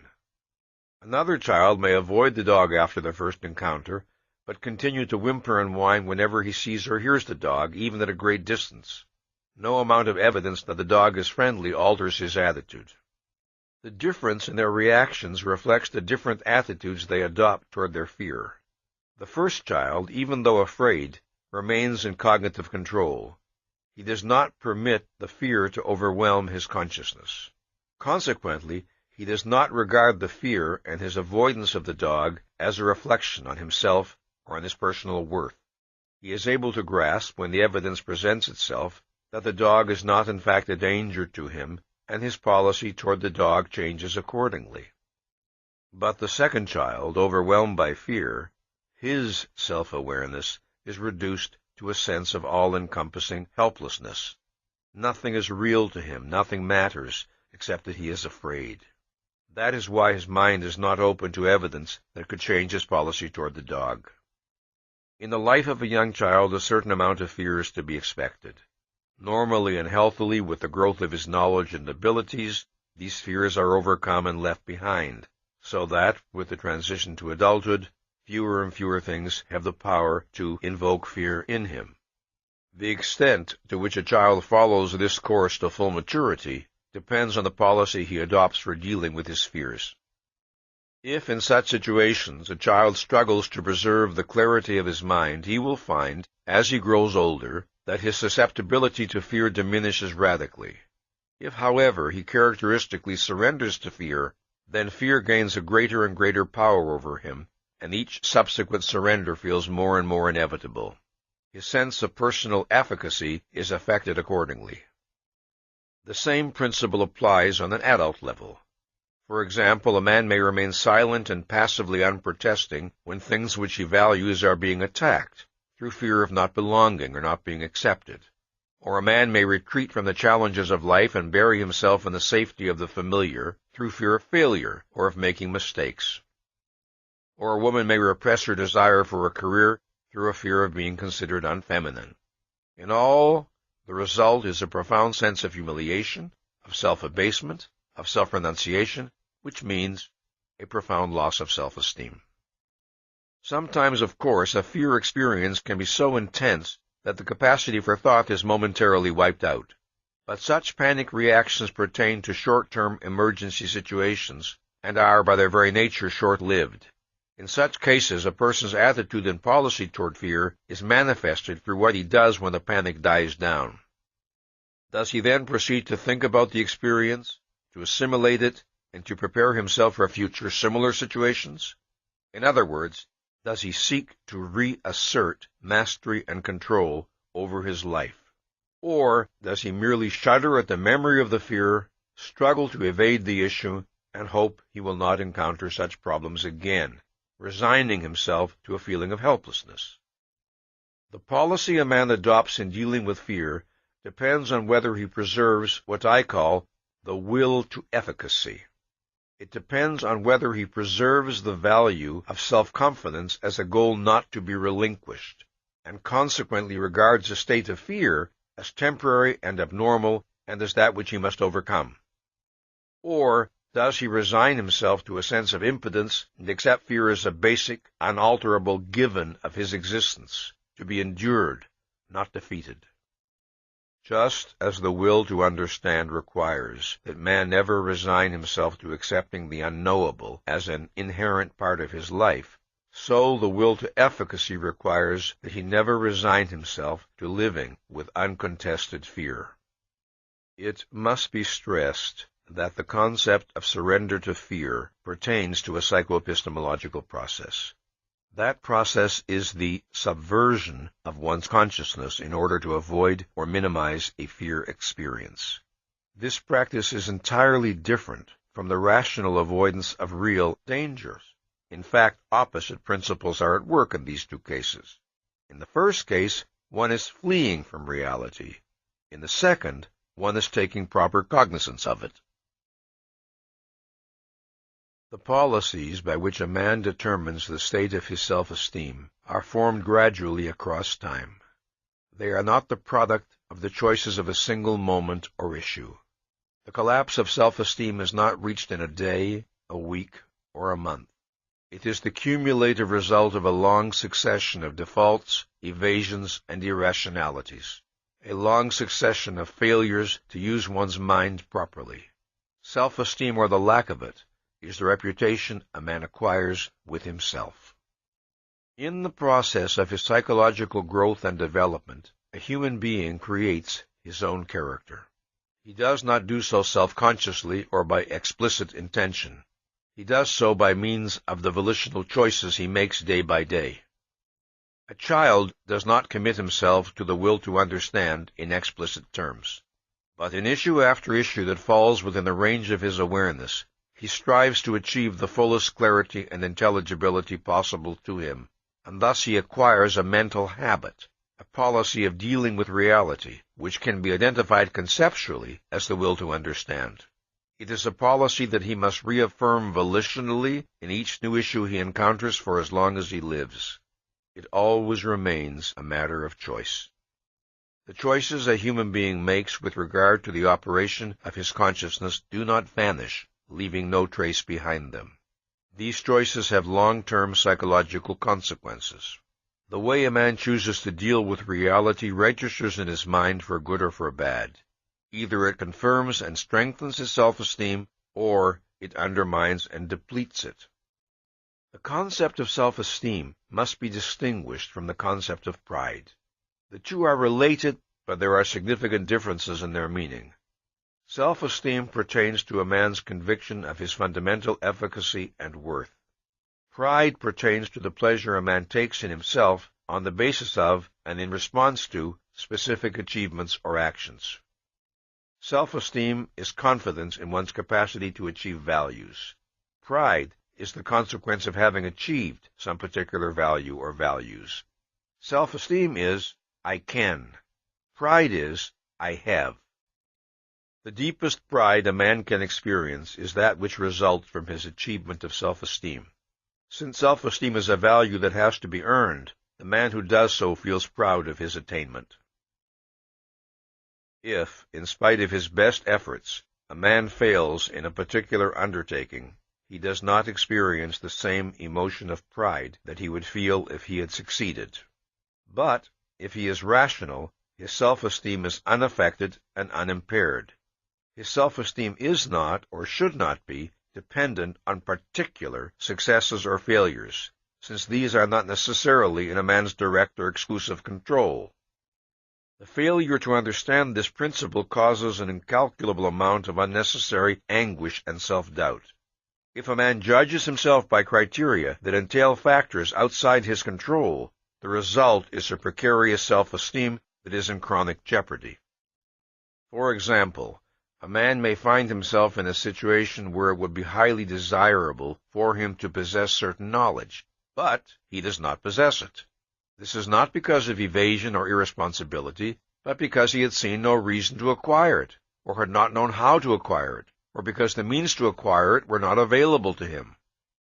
Now in reason, such a man has no grounds to reproach himself for inadequacy, yet he does so, telling himself that somehow he should know the things he does not know, and his self-esteem suffers accordingly. One of the worst wrongs a man can do to himself is to accept an unearned guilt on the premise of a somehow. Somehow I should know. Somehow I should be able to do it.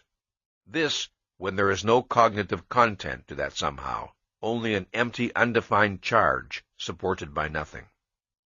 There is one reason in particular why many men are susceptible to this error. Although a man may be blameless in the present situation, previous irrationalities and failures to think may have led to a general sense of self-distrust, so that he never feels fully certain of his moral status. The solution to this problem lies in recognizing this form of uncertainty for what it is, identifying it as a symptom, and striving to be objective and factual in one's self-appraisal. The struggle to achieve a rational policy in dealing with guilt will in itself contribute to the regaining or strengthening of self-esteem. In analyzing the psychology of self-esteem, one of the most important aspects to consider is the relationship of self-esteem to productive work, and more broadly, to the growth and exercise of a man's mental abilities. When I discussed earlier the concept of efficacy, I was speaking of what might be called metaphysical efficacy. This is the kind of efficacy which pertains to a man's basic relationship to reality and reflects the reality-oriented nature of his thinking processes. But there is another sense in which the concept of efficacy may be used. It may refer to a man's effectiveness in specific areas of endeavor, resulting from particular knowledge and skills he has acquired. I shall designate this latter type as particularized efficacy. The kinds of particularized efficacy men acquire, the specific skills they attain, vary according to their interests, values, context, and knowledge. By contrast, metaphysical efficacy is not confined to any particular form of activity. It is applicable to every form of rational endeavor. Self-esteem is not a value which, once achieved, is maintained effortlessly and automatically thereafter. As in the case of every value of a living organism, action is necessary not only to gain it, but also to keep it. Just as the breathing a man does today will not keep him alive tomorrow, so the thinking a man does today will not preserve his self-esteem tomorrow, if he then chooses to evade, to stagnate mentally, to arrest and subvert his rational faculty. Man maintains his metaphysical efficacy by continuing to expand his particularized efficacy throughout his life. That is, by continuing to expand his knowledge, understanding, and ability. Continual intellectual growth is a necessity of self-esteem, as it is a necessity of man's life. When man discovered how to make fire to keep himself warm, his need of thought and effort was not ended. When he discovered how to fashion a bow and arrow, his need of thought and effort was not ended. When he discovered how to build a shelter out of stone, then out of brick, then out of glass and steel, his need of thought and effort was not ended. When he moved his life expectancy from 19 to 30 to 40 to 60 to 70, his need of thought and effort was not ended. So long as he lives, his need of thought and effort is never ended. The desire to grow in knowledge and skills, in understanding and control, is the expression of a man's commitment to the life process and to the state of being human. If and when a man decides that, in effect, he has thought enough, that no further learning is necessary, that he has nowhere to go and nothing to achieve, then he has decided, In fact, whether he recognizes it or not, that he has lived enough. Stagnant passivity and self-esteem are incompatible. The foregoing should not be taken to mean that for the psychologically healthy man, life consists exclusively of problem-solving, productive work, and the pursuit of long-range goals. No. Leisure, recreation, love, and human companionship are vital elements in human existence. But productive work is the process through which a man achieves that sense of control over his life which is the precondition of his being able fully to enjoy the other values possible to him. The man whose life lacks direction or purpose, the man who has no productive aim, necessarily feels helpless and out of control. The man who feels helpless and out of control feels inadequate to and unfit for existence. And the man who feels unfit for existence is incapable of enjoying it. A productive purpose is a psychological need. To live purposefully and productively is a requirement of psychological well-being. The earliest self-generated pleasure of a human being's life is the pleasure of gaining a sense of control, a sense of efficacy. As the child learns to move his body, to crawl, to bang a spoon against a table and produce a sound, to build a structure of blocks, the enjoyment he exhibits is that of a living being gaining power over its own existence. It is this form of pleasure that a psychologically healthy person never loses. It remains a central motive of his life. This attitude accounts for the phenomenon of the mentally active man who is young at 90, just as the absence of this attitude accounts for the phenomenon of the mentally passive man who is old at 30. Perhaps this is the place to remind you of what I said in the introduction, namely, that I use the term man here in the generic sense to apply equally to men and women. None of these observations are intended to apply exclusively to the male gender. The higher the level of a man's self-esteem, the higher the goals he sets for himself, and the more demanding the challenges he tends to seek. On any level of intelligence or ability, one of the characteristics of self-esteem is a man's eagerness for the new and the challenging, for that which will allow him to use his capacities to the fullest extent.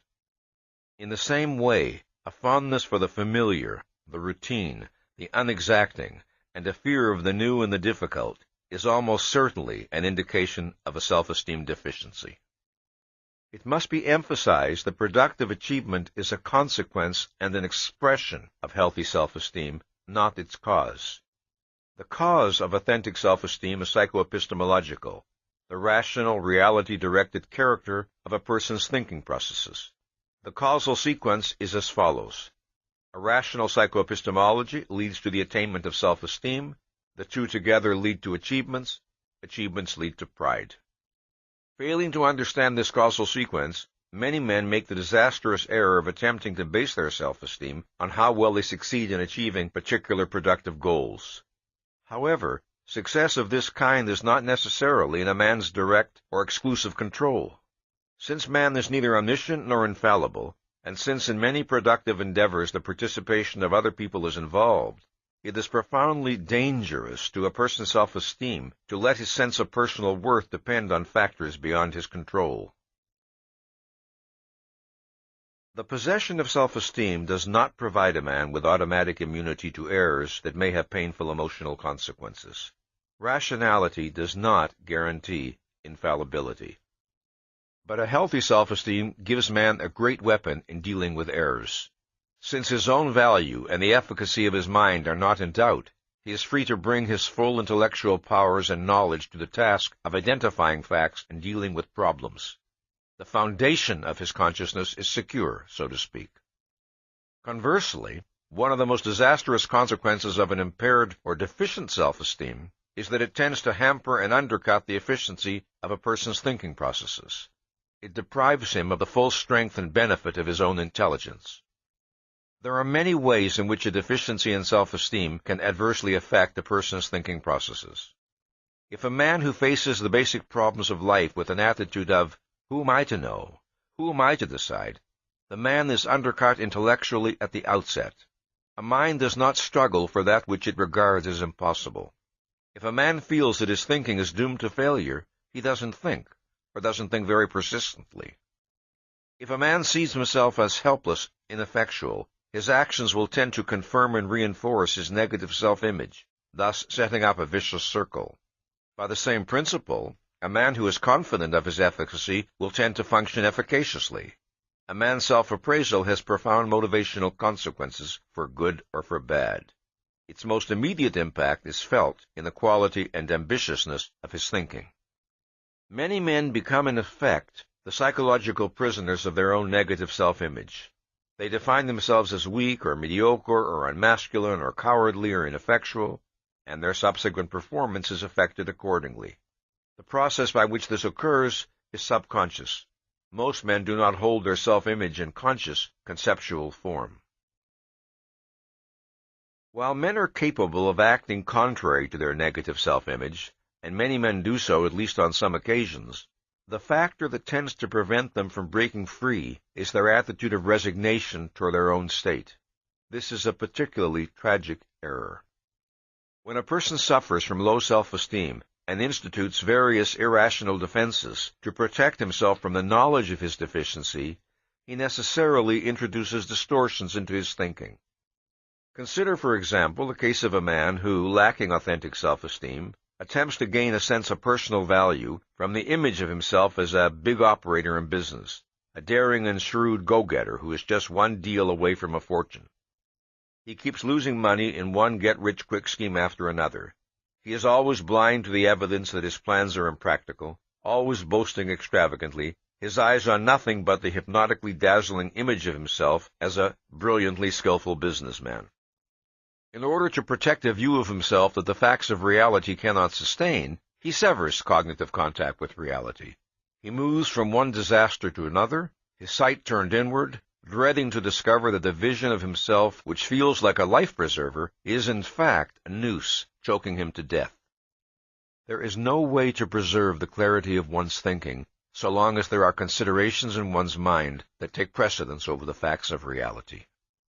Pretense, self-deception, role-playing are so much a part of most men's lives that they have virtually lost, if they ever possessed, the knowledge of what it means to have an unreserved respect for the facts of reality.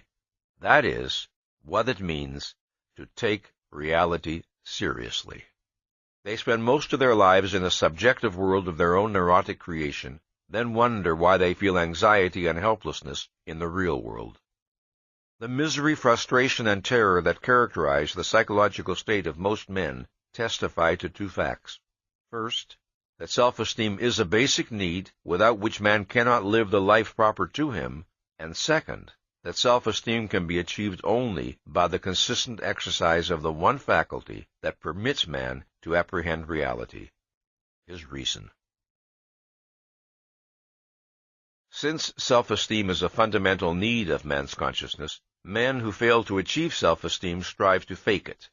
They try to evade its lack and to seek protection from their state of inner dread behind the barricade of a pseudo-self-esteem. Let me explain what pseudo-self-esteem means. It is a non-rational, self-protective device to diminish anxiety and to provide a spurious sense of security, a device to assuage a need of authentic self-esteem while allowing the real causes of its lack to be evaded. A person's pseudo-self-esteem is maintained by two means, essentially. First, by evading, repressing, rationalizing, and otherwise denying ideas and feelings that could affect his self-appraisal adversely. And second, by seeking to derive his sense of efficacy and worth from something other than rationality, some alternative value or virtue which he experiences as less demanding or more easily attainable. This might include such things as doing one's duty, or being financially successful, or sexually attractive. This complex process of self-deception, on which the neurotic builds so much of his life, holds the key to his motivation, to his values, and his goals. To understand the nature and form of a particular man's pseudo-self-esteem is to understand the mainspring of his actions, to know, in effect, what makes him tick. In the psychology of a man of authentic self-value, there is no clash between his recognition of the facts of reality and the preservation of his self-esteem. This is because he bases his self-esteem on his determination to know and to act in accordance with the facts of reality as he understands them. But to the man of pseudo-self-esteem, reality appears as a threat. He feels in effect that it's reality or his self-esteem. This is why a man may be perfectly rational and lucid in an area that does not touch on or threaten his pseudo-self-esteem, and be flagrantly irrational, evasive, defensive, and even stupid in an area which is threatening to his self-appraisal. The process of evasion and repression is not sufficient to provide a neurotic with the illusion of self-esteem. That process is only part of the self-deception he perpetrates. The other part consists of the values he chooses as the means of achieving a sense of personal worth. In the process of choosing values, there is a fundamental difference in principle between the motivation of a man of self-esteem and a man of pseudo-self-esteem.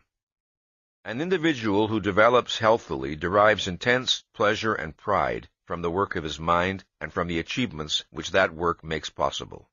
Feeling confident of his ability to deal with the facts of reality, he will want a challenging, effortful, creative existence. Feeling confident of his own value, he will be drawn to self-esteem in others. What he will desire most in human relationships is the opportunity to feel admiration. He will want to find persons and achievements he can respect that will give him the pleasure which his own character and achievements can offer others. In the sphere both of work and of human relationships, his base and motor is a firm sense of confidence, of efficacy, and as a consequence, a love for existence, for the fact of being alive. The base and motor of the man without self-esteem is not confidence, but fear. Not to live, but to escape his terror of life is his fundamental goal. Not creativeness, but safety is his ruling desire. And what he seeks from others is not the chance to experience admiration, but an escape from moral values, an escape from moral judgment, a promise to be forgiven, to be accepted, to be taken care of, to be comforted and protected in a terrifying universe. A man's self-esteem or pseudo-self-esteem determines his abstract values, not the specific goals he will seek. The latter proceed from a number of factors such as a person's intelligence, knowledge, premises, and personal context. For instance, a person of high self-esteem will desire intellectually challenging work, but whether he chooses to enter business or science or art depends on narrower, less fundamental considerations. Similarly, a man of pseudo-self-esteem will desire that others protect him from reality, but a variety of factors determine whether he feels more at home among the country club set, or the academic set, or the underworld set. The principle that distinguishes the basic motivation of a man of self-esteem from that of a man of pseudo-self-esteem is the principle of motivation by love versus motivation by fear. Love of self and of existence versus the fear that oneself is unfit for existence. Motivation by confidence versus motivation by terror. To the extent that a man lacks self-esteem, he lives negatively and defensively. When he chooses his particular values and goals, his primary motive is not to afford himself a positive enjoyment of existence, but to defend himself against anxiety, against painful feelings of inadequacy, self-doubt, and guilt. Values chosen in this manner may be termed defense values. A defense value is one motivated by fear and aimed at supporting a pseudo-self-esteem. It is experienced in effect as a means of survival, as a substitute for rationality. It is an anti-anxiety device. Such a value is unhealthy, not necessarily by virtue of its nature, but by virtue of the motivation for choosing it. The value itself may not be irrational. What is irrational is the reason for its selection. Productive work, for instance, is a rational value. But escaping into work as a means of evading one's shortcomings and conflicts is obviously not rational. A significant characteristic of defense values is the unreasoning compulsiveness with which they are usually held. Men of pseudo-self-esteem cling to these values with blind tenacity and fanatical devotion as they would cling to a life-preserver in a stormy sea. Man's greatest fear is not of dying, but of feeling unfit to live.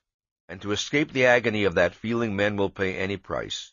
They will defy logic, they will sacrifice their practical self-interest, Sometimes they will even forfeit their life. With rare exceptions, they will pay any price except the one that could save them. They will not acknowledge the fraudulence of their defenses and work to achieve an authentic self-esteem. They will not accept the responsibility of living as rational beings.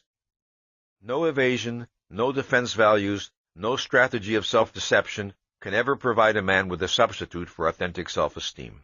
The sense of efficacy and virtue men long for cannot be purchased by any of the self-frauds men perpetrate. Man needs the conviction that he is right for reality, right in principle, and only a policy of rationality can achieve it. The tragedy of most men's lives comes from their attempts to escape this fact. Self-esteem is the key to man's motivation, by virtue either of its presence or of its absence. And perhaps the most eloquent testimony to the urgency of man's need for self-esteem is the terror that haunts the lives of those who fail to achieve it, the twisted paths along which that terror drives them, and the inevitable wreckage at the end. There is no object of fear more terrifying to man than fear itself, and no fear more terrifying than that for which he knows no object. Yet to live with such fear as a haunting constant of their existence is the fate of countless millions of men and women. It has been the fate of most of the human race. I do not speak of that fear which few men can escape, the fear of dictatorship, of war, of enslavement, of economic collapse, of arbitrary, unpredictable violence. Such fear can be natural and rational, a realistically appropriate response to concrete and tangible dangers. The fear of which I speak occurs without the existence of any apparent perils. Its unique characteristic is that it appears to be causeless. Its victims know only that it has struck them, but they do not know why. Project the kind of terror a man would feel while hanging by a frayed rope over an abyss. Then omit the rope and the abyss.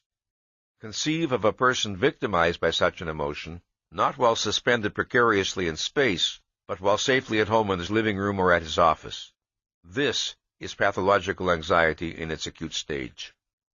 Pathological anxiety is a state of dread experienced in the absence of any actual or impending objectively perceivable threat. Pathological anxiety differs from the ordinary fears of everyday life.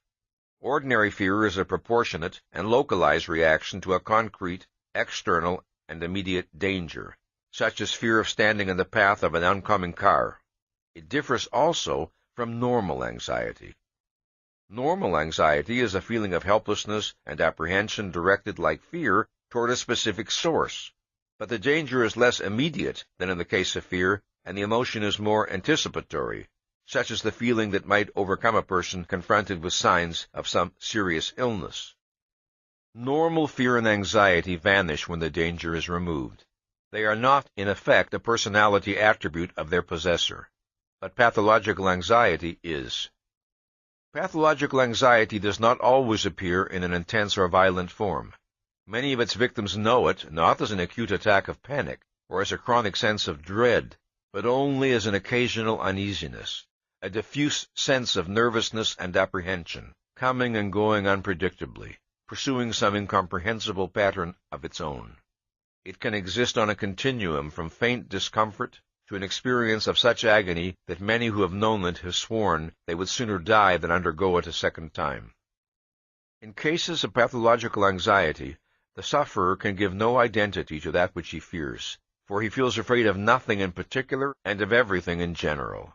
If he tries to offer some rationalized explanation for his feeling, if he grasps at some sign in the external world to prove he is in danger, his explanations are transparently illogical. He then acts as though that which he fears is not any specific concrete, but reality as such. The percentage of people in the world who suffer from an acute form of mental or emotional disturbance is high. Yet such persons constitute only a very small percentage of the total number of men and women who suffer from pathological anxiety throughout most of their lives, but whose disorder never reaches an alarming degree. These individuals would, in most cases, be regarded by those around them as quite normal. They would not themselves think of questioning their psychological health merely because they are prey to fits of inexplicable, objectless apprehension. These are the persons who, for instance, cannot bear to be alone, or they cannot live without sleeping pills, or drink too much, or they feel a constant need to be amusing and entertain, or flee to too many movies they have no desire to see, and to too many gatherings they have no desire to attend. Or these persons are obsessively concerned with what others think of them, or they long to be emotional dependents or to be depended upon, or they succumb to periodic spells of unaccountable depression, or they run from one meaningless sexual affair to another, or they seek membership in a kind of collective movements that dissolve personal identity and obviate personal responsibility. A vast, anonymous assemblage of men and women who have accepted fear as a built-in, not to be wondered about fixture of their soul, dreading even to identify that what they feel is fear, or to inquire into the nature of that which they seek to escape. What is the nature and cause of pathological anxiety? To answer this question, one should begin by noting the metaphysical character of this anxiety. The fear seems to be directed at the universe at large, at existence as such, as though implying that to be is to be in mortal danger. The anxious person feels a profound sense of helplessness, of impotence. He feels a sense of shapeless but impending disaster, and often he feels a unique, nameless sense of guilt. And the guilt, too, has a metaphysical quality.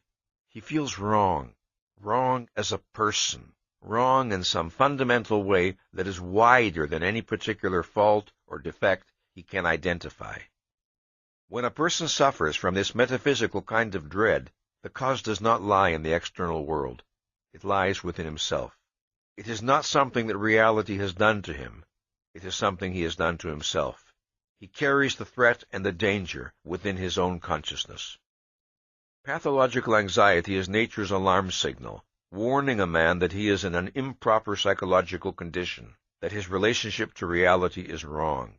It is his mind's cry of inefficacy and loss of control. It is a crisis of self-esteem. Whenever a man feels fear, any kind of fear, his response reflects an estimate of some danger to him, some threat to his values. The value being threatened, in the case of pathological anxiety, is the sufferer's ego. A person's ego is his mind, his faculty of awareness, his ability to think. It is the faculty that perceives reality, preserves the inner continuity of his existence, and generates his sense of personal identity. Any threat to a person's ego, anything which he experiences as a danger to his mind's efficacy and control, is a potential source of pathological anxiety. The pain of this anxiety is the most terrible that man can know, because the value at stake is necessarily the most crucial of all his values. In order to deal with existence successfully, to achieve the values and goals his life and well-being require, man needs to strive for an unobstructed cognitive contact with reality. This means that he must maintain a full mental focus, must seek the clearest possible awareness with regard to his actions and concerns, and everything which bears upon them. If a man defaults on the responsibility of this task, the consequences are not merely the failure and defeats he suffers existentially. The deadlier penalty is the consequence for his ego, for his sense of himself. He is sentenced to the feeling that his mind is not a reliable instrument. Whatever a man may have the power to fake, he has no way to fake an efficacy his ego does not possess. If his mind is out of control, it is out of control. No rationalizations, no denials can wipe this fact out of existence or extinguish its psychological consequence, self-distrust. If a person refuses to give thought to issues which he knows, clearly or dimly, require his attention, he may evade the fact of his evasion, but the contradiction between his knowledge and his performance is a fact and cannot be escaped. The fact does not vanish. It is registered in his subconscious, along with the knowledge that the evaded issues have not vanished either. The result is self-distrust.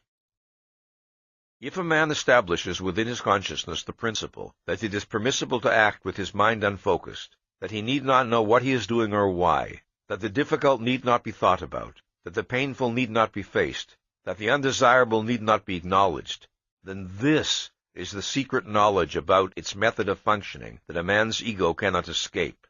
This is the root of self-distrust, self-doubt, and guilt.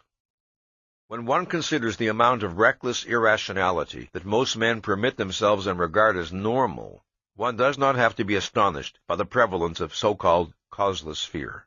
If men feel anxiously uncertain of their ability to deal with the facts of existence, they have given themselves ample grounds for their feeling. But pathological anxiety, we must remember, is pathological. That is, it's symptomatic of an abnormal and unhealthy condition. A state of chronic dread is not man's natural condition. The fact that man is neither omniscient, nor omnipotent, nor infallible, nor immortal does not constitute grounds for his ego to feel overwhelmed by a sense of inefficacy. A rational person does not set his standard of efficacy in opposition to his own nature and to the nature of reality. Neither is man born with any sort of original sin. If a man feels guilty, it is not because he is guilty by nature. Sin is not original, it is originated. The problem of anxiety is psychological, not metaphysical. To the extent that a person indulges in irrational, mind-subverting psychoepistemological policies, he sentences himself to a chronic anticipation of disaster.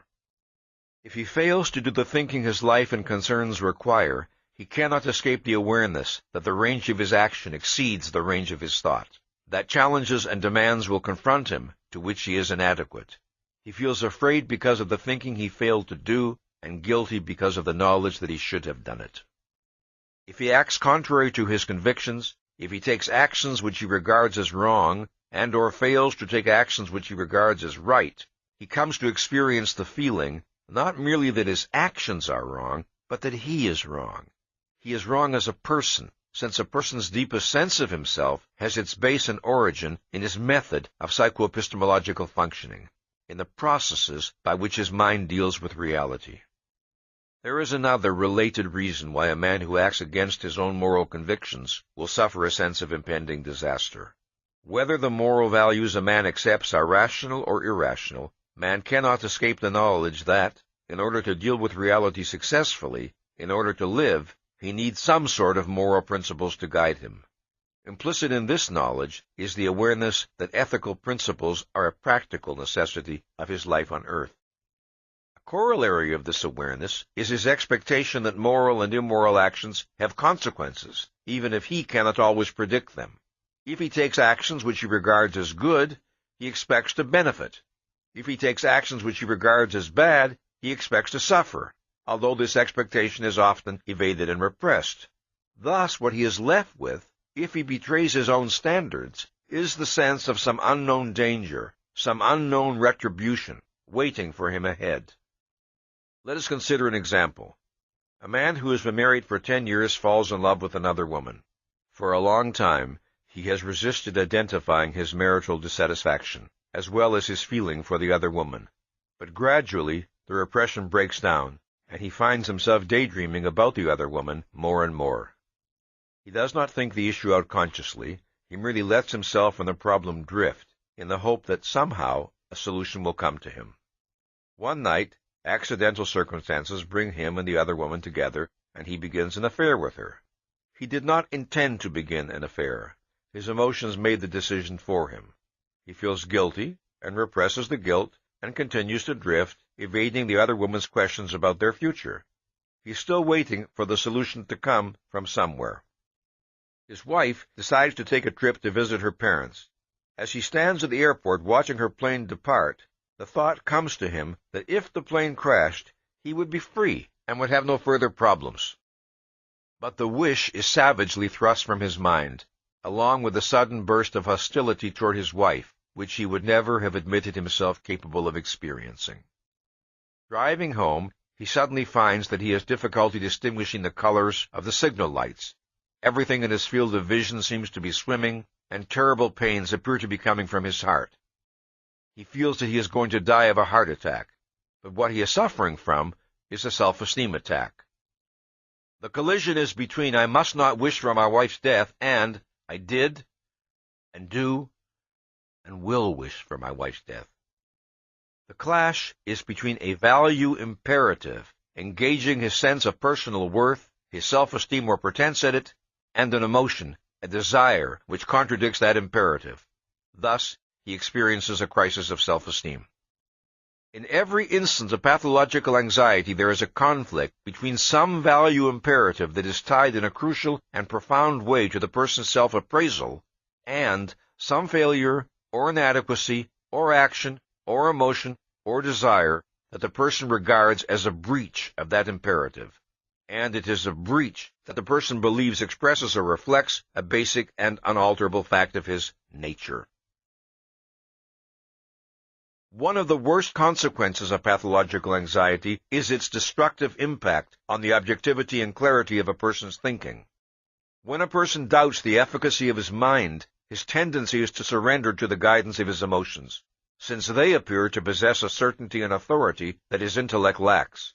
His emotions are not a substitute for rational cognition at any time, but they are never a less reliable guide than in the midst of an anxiety state. Because the experience of anxiety is so intrinsically painful, neurotics adopt a vast variety of devices and techniques in order to defend themselves against it. Evasion, repression, and rationalization underlie most, if not all, of such defenses. The neurotic can blank out the reality of his objectionable actions. He can repress his unresolved conflicts. He can disown his guilt feelings. He can deny or rationalize his fear. He can seek to distract himself by the frenzied pursuit of various activities. He can avoid the challenge of the unfamiliar. He can elaborate a fantasized self-image to protect him from a self-evaluation he dreads to acknowledge. Often, the repression of the anxiety problem and of the conflicts underlying it results in the formation of other neurotic symptoms. One of these symptoms is particularly worthy of attention in the present context: neurotic depression. Depression, like anxiety, can be normal or pathological. Anxiety is a response to the threatened destruction or loss of a value. Depression is a response to the accomplished destruction or loss of a value. Anxiety is anticipatory and is directed to the future. Depression is directed to the past. Depression is regarded as pathological when it is unrelated to any objective loss, or when its intensity and duration are grossly disproportionate to the loss. Neurotic depression is characterized by despair, passivity, a feeling that action and effort are futile, that nothing is worth doing, and by feelings of self-rejection and self-condemnation. Now, in what manner can depression relate to anxiety? A person is made anxious because of urgent demands, claims, or self-expectations which he feels unable to satisfy. For example, the imperative that he possess certain knowledge and be able to cope with certain responsibilities. He is caught in a conflict.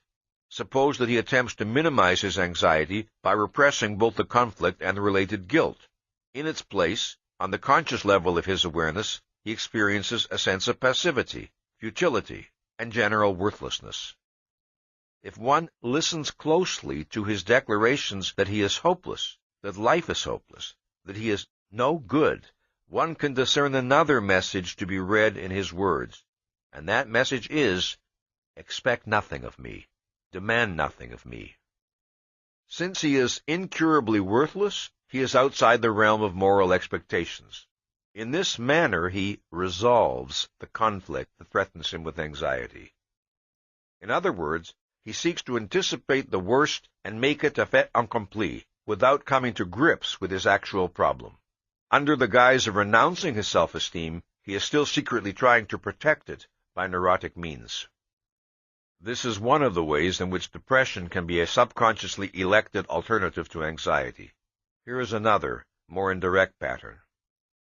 Suppose that a man, rightly or wrongly, accepts certain moral standards as essential criteria of his personal worth, and yet in some crucial respect feels unable to comply with them. Or suppose he desires something desperately which he regards as immoral, and therefore impossible to assert or pursue. The conflict, let us say, is repressed. Since it is repressed, it cannot be resolved. He can neither recheck his standards and discover whether he has made an error, nor can he form any rational policy in regard to the failure or action or desire that is in conflict with his self-expectations. He is left with the oppressive enervating sense of some nameless, unalterable burden which he assents to carry and live with to the end of his days. He has lost or minimized his anxiety. He may be comparatively free of conscious guilt, but what he experiences instead is despair, an exhausting despair that paralyzes the will to act. He has relinquished the possibility of achieving self-esteem or happiness. To regain his mental health, the depressed person must be willing to experience anxiety. He must be willing to relinquish the comfort of despair and to confront his anxiety-provoking conflicts in order to resolve them and move forward. Anxiety is still a sign of life, of conflict and struggle, and therefore of possible victory. But depression is resignation to defeat. Anxiety and guilt are painful and disruptive of clear objective thinking. But just as physical pain has a crucial survival value, warning a person that his body is in danger, so anxiety and guilt have the same survival value and perform the same function for man's mind and person. Man is free to ignore the warning signals of danger, but the warning is there, in the form of a penalty he cannot escape. And thus, paradoxically, pathological anxiety is at once man's protector and his nemesis. If a man defaults on the responsibility of reason, then his self-betrayed ego becomes its own avenger. A man need not have solved his every psychological problem before he can be free of anxiety and guilt, but it is necessary that he correct the base of his problems, the policy of permitting some other considerations to take precedence over his perception of the facts of reality. The determination to face his problems, to look at reality, is the essential first step in the process by which a man sets himself free of fear and guilt. If and to the extent that this determination is maintained and implemented, psychological liberation will follow. Entailed by the process of achieving self-esteem is a corollary process, that of forming a strong, positive sense of personal identity, the sense of being a clearly defined psychological entity. A person's I, his ego, his deepest sense of self, is his faculty of awareness, his capacity to think. Across his lifetime, a person's knowledge grows, his convictions may change, his emotions come and go. But that which knows, judges, and feels, that is the changeless constant within him. To choose to think, to identify the facts of reality, to assume the responsibility of judging what is true or false, right or wrong, is man's basic form of self-assertiveness. It is his acceptance of his own nature as a rational being, his acceptance of the responsibility of intellectual independence, his commitment to the efficacy of his own mind. The hallmark of healthy self-assertiveness in a child is his visible delight in the action of his mind, his desire for the new, the unexplored, the challenging, his refusal to accept on faith the platitudes of his elders. Add to that his insistent use of the word why, his boredom with routine, his hunger for that which will necessitate the fullest exercise of his powers, and thus allow him to achieve and experience the growing pride of self-esteem. Above all, as he grows and develops, such a child is the originator of his own goals. He does not look to others to tell him what will give him enjoyment. He does not expect and does not wish to be told what to do with his time, what to admire, what to pursue, and, years later, what career to select.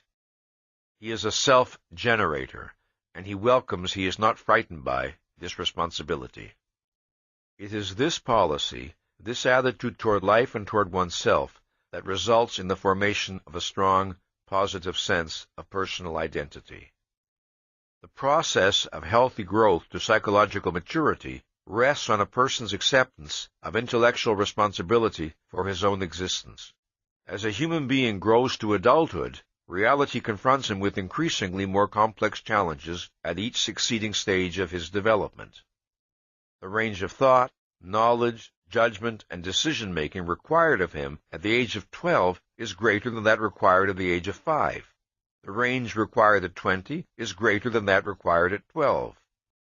At each stage, the responsibility demanded of him involves both cognition and evaluation.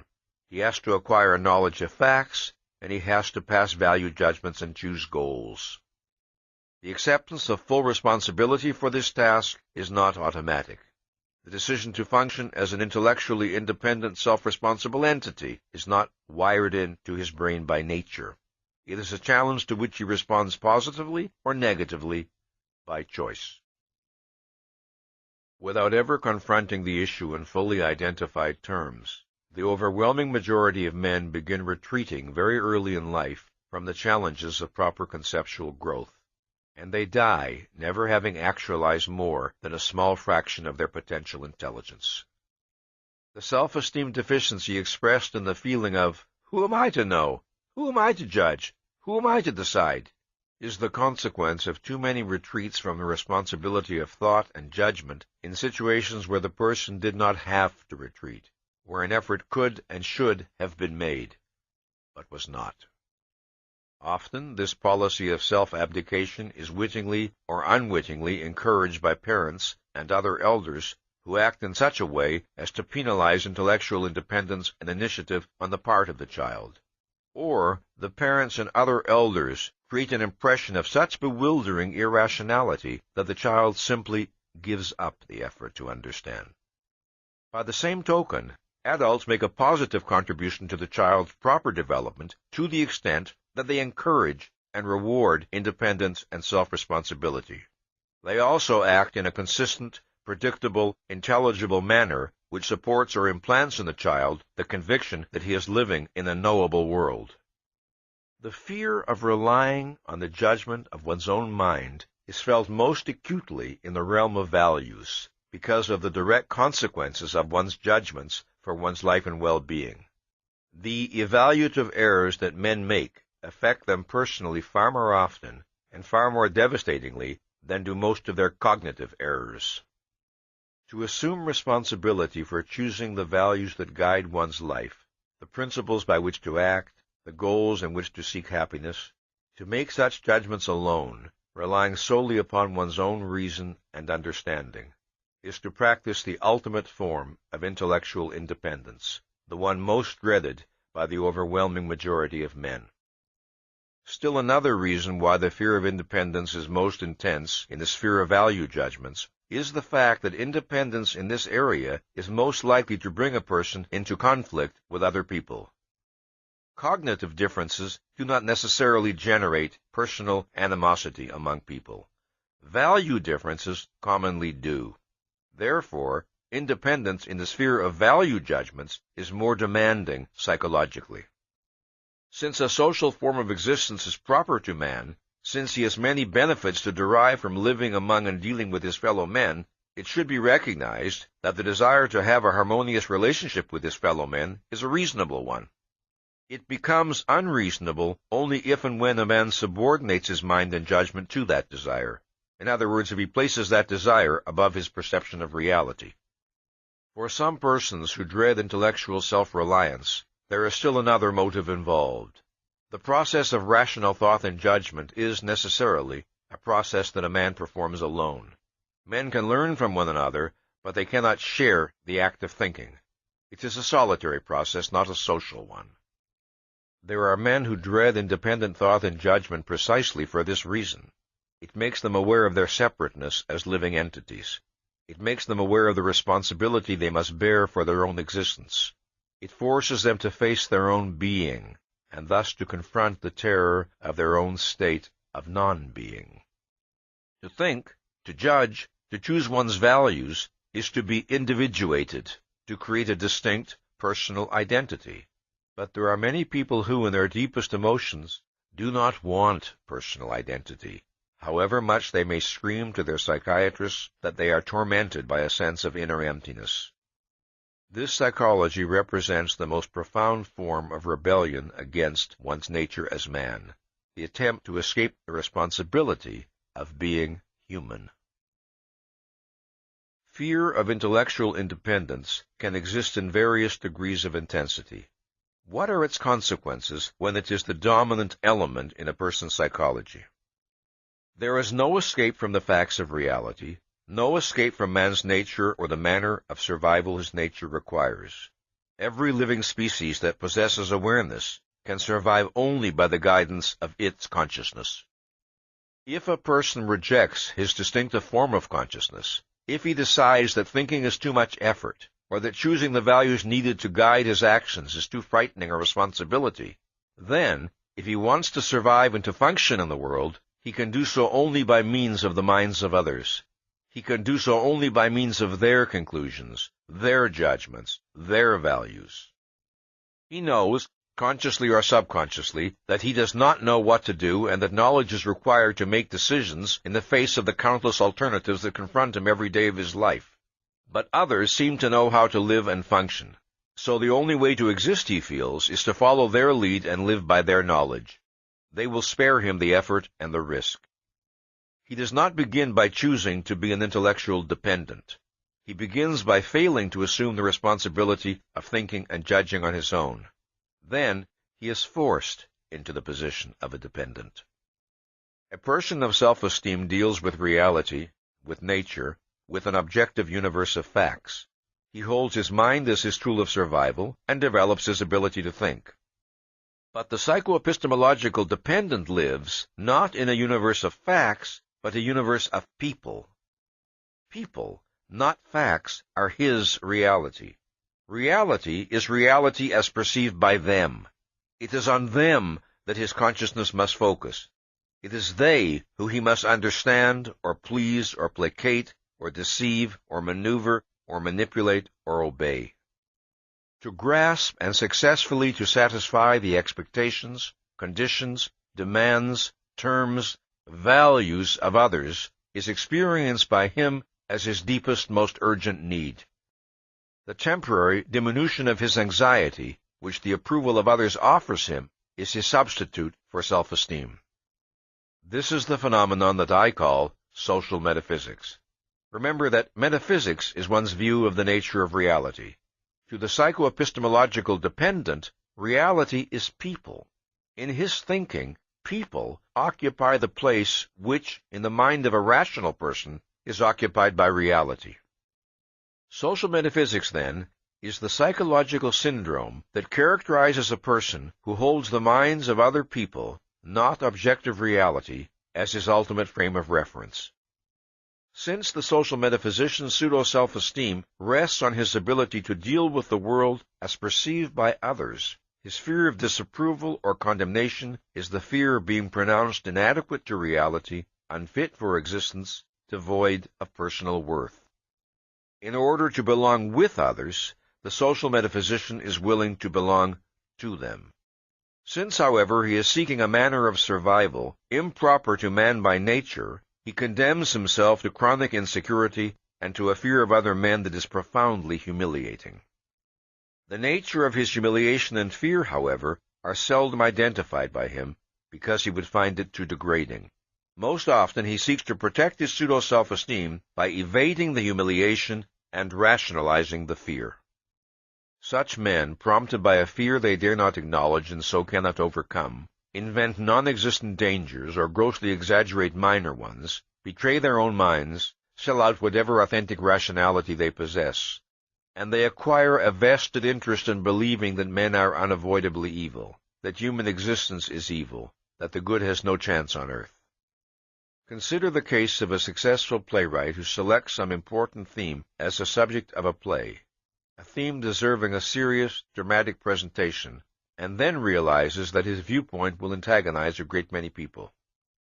He decides, therefore, to write the play as a comedy, making good-natured fun of the things he regards as evil, counting on his humor to prevent anyone from taking his view seriously and being offended or antagonized.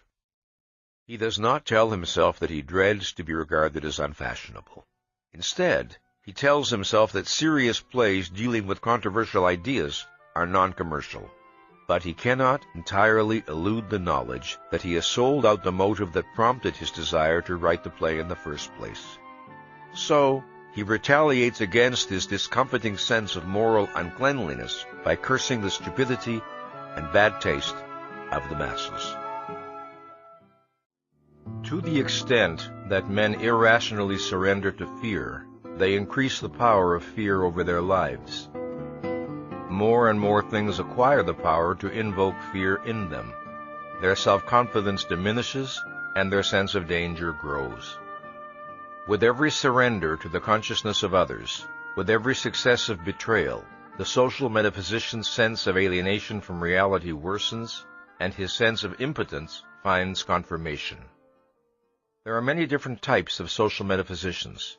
The following traits, however, are common to all: the absence of a firm, unyielding concept of existence, facts, reality, as apart from the judgments, beliefs, opinions, feelings of others; a sense of fundamental helplessness or impotence, a feeling of metaphysical inefficacy; a profound fear of other people, and an implicit belief that other people control that unknowable realm, reality; a pseudo-self-esteem that is tied to and dependent on the responses of the significant others; and a tragic or malevolent sense of life, a belief that the universe is essentially inimical to one's interests. The most fundamental of these traits, the one that makes all the others inevitable, is the absence of a firm, independent sense of objective reality. This is the vacuum that is filled by the consciousness of others, and this is the void that is responsible for that desolate feeling of alienation which is every social metaphysician's chronic torture. It is important to observe that the experience of self-alienation and the feeling of being alienated from the world around one proceed from the same cause, one's default on the responsibility of thinking. The suspension of proper cognitive contact with reality and the suspension of one's ego are a single act. A flight from reality is a flight from self. The most common and easily identifiable type of social metaphysician is the person whose values and view of life are a direct reflection and product of his particular culture or subculture. This is the person who is sometimes described as a conformist. I shall designate this type as the conventional social metaphysician.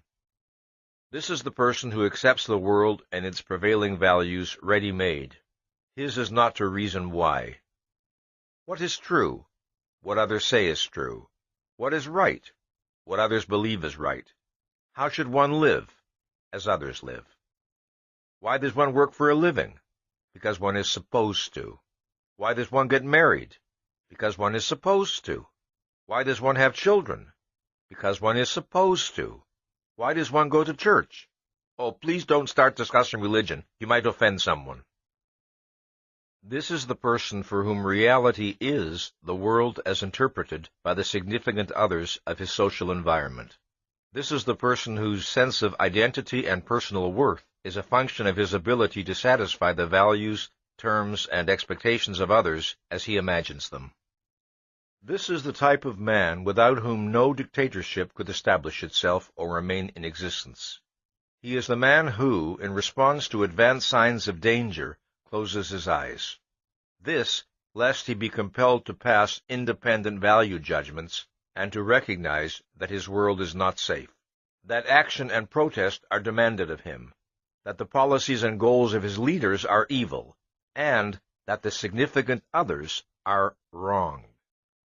In the midst of atrocities, he tells himself that the authorities must have their reasons, in order to escape the terror of knowing to whom and to what he has surrendered his existence.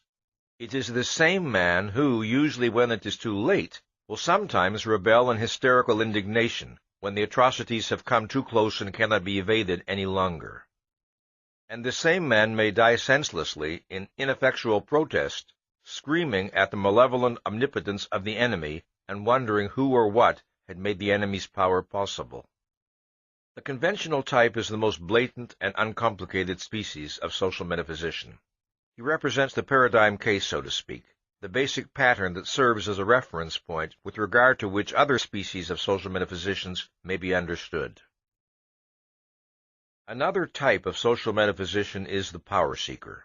In this type, fear of others is especially pronounced. He finds his fear intolerable, and his reaction is an overriding emotion of hatred. The hatred is aimed at those who invoke his fear. Resentment and hostility are his dominant emotional traits. The power-seeking social metaphysician feels too unsure of his ability to gain the love and approval he desires. His sense of inferiority is overwhelming, and the humiliation of his dependence infuriates him. He longs for an escape from the uncertainty of free market social metaphysical competition, where he must win men's voluntary esteem. He wants to deceive, to manipulate, to coerce the minds of others, to leave them no choice in the matter. He wants to reach a position where he can command respect, obedience, love. As an example, consider King Frederick Wilhelm of Prussia, who would beat his subjects while shouting at them, "You must not fear me, you must love me." This is the psychology of any dictator, from Hitler to Stalin to Khrushchev to Castro to Mao. Fear is the emotion which power-seeking social metaphysicians understand best. The absence of fear in any person they deal with robs them of their delusion of efficacy. Their sense of personal identity tends to evaporate in such a person's presence. Faced with the question, "What am I to do with my life?" or "What will make me happy?" the conventional social metaphysician seeks the answer among the standard values of his culture: respectability, financial success, marriage, family, professional competence, and so on. Faced with the question, "How am I to make my existence endurable?" the power-seeking social metaphysician seeks the answer in aggressive and destructive action aimed at the external object of his fear, other people. Consider next the psychology of what I call the spiritual social metaphysician. This type does not seek to please and placate people in the manner of a conventional social metaphysician, or to gain power over them like a power seeker. This type often does virtually nothing at all. His chief virtue, he proclaims or implies, is that he is too good for this world. He must not be expected to conform to conventional standards. He must not be expected to achieve anything tangible. His friends and acquaintances must love and respect him, not for anything he does, but for what he is. The spiritual social metaphysician's claim to esteem rests on his alleged possession of a superior kind of soul, a soul that is not his mind, not his thoughts, not his values, not anything specifiable, but an ineffable composite of undefinable longings, incommunicable insights, and impenetrable mystery. If and when he fails to receive the acceptance and esteem he craves, he explains to himself that people are not fine enough to appreciate the real him. He may even prefer to be alone, to avoid people, the better to dream undisturbed about how he would be admired and loved if only people knew what he was really like deep inside.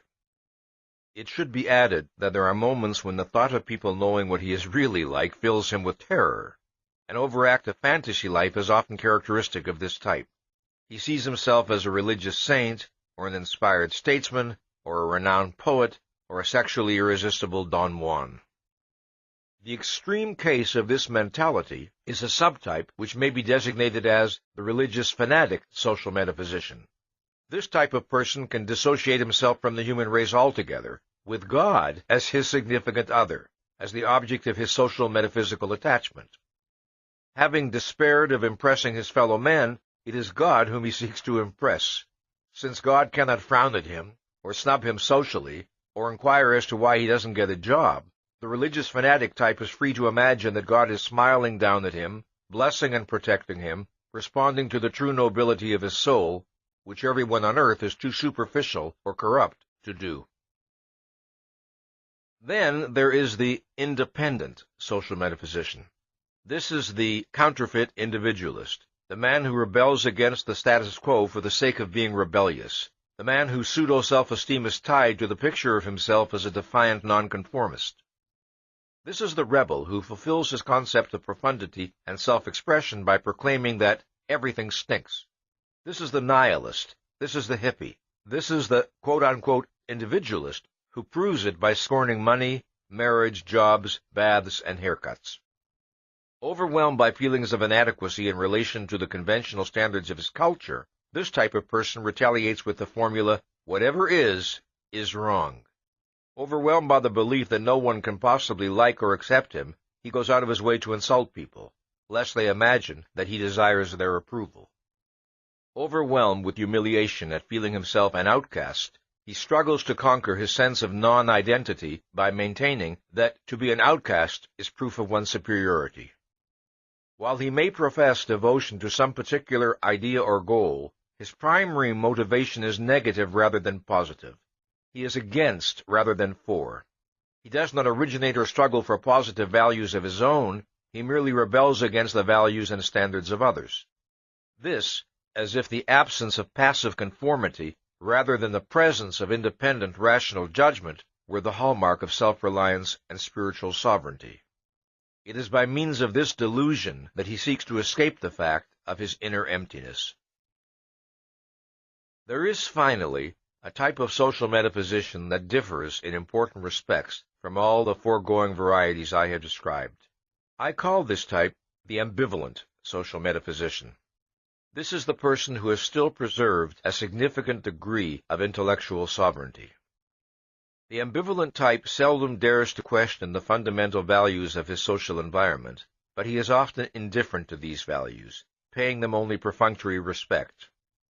In the areas of life to which these values pertain, he does not assert counter-values of his own. He merely withdraws, surrendering those aspects of reality to others. He tends to restrict his activity and concern to the sphere of his work, where his self-reliance and sovereignty are greatest. His superiority to other social metaphysicians is evidenced not only by his greater independence, but also by his desire to earn the esteem he longs for, by his relative inability to find real pleasure in an admiration not based on standards he can respect, and by his tortured disgust at his own fear of the disapproval of others.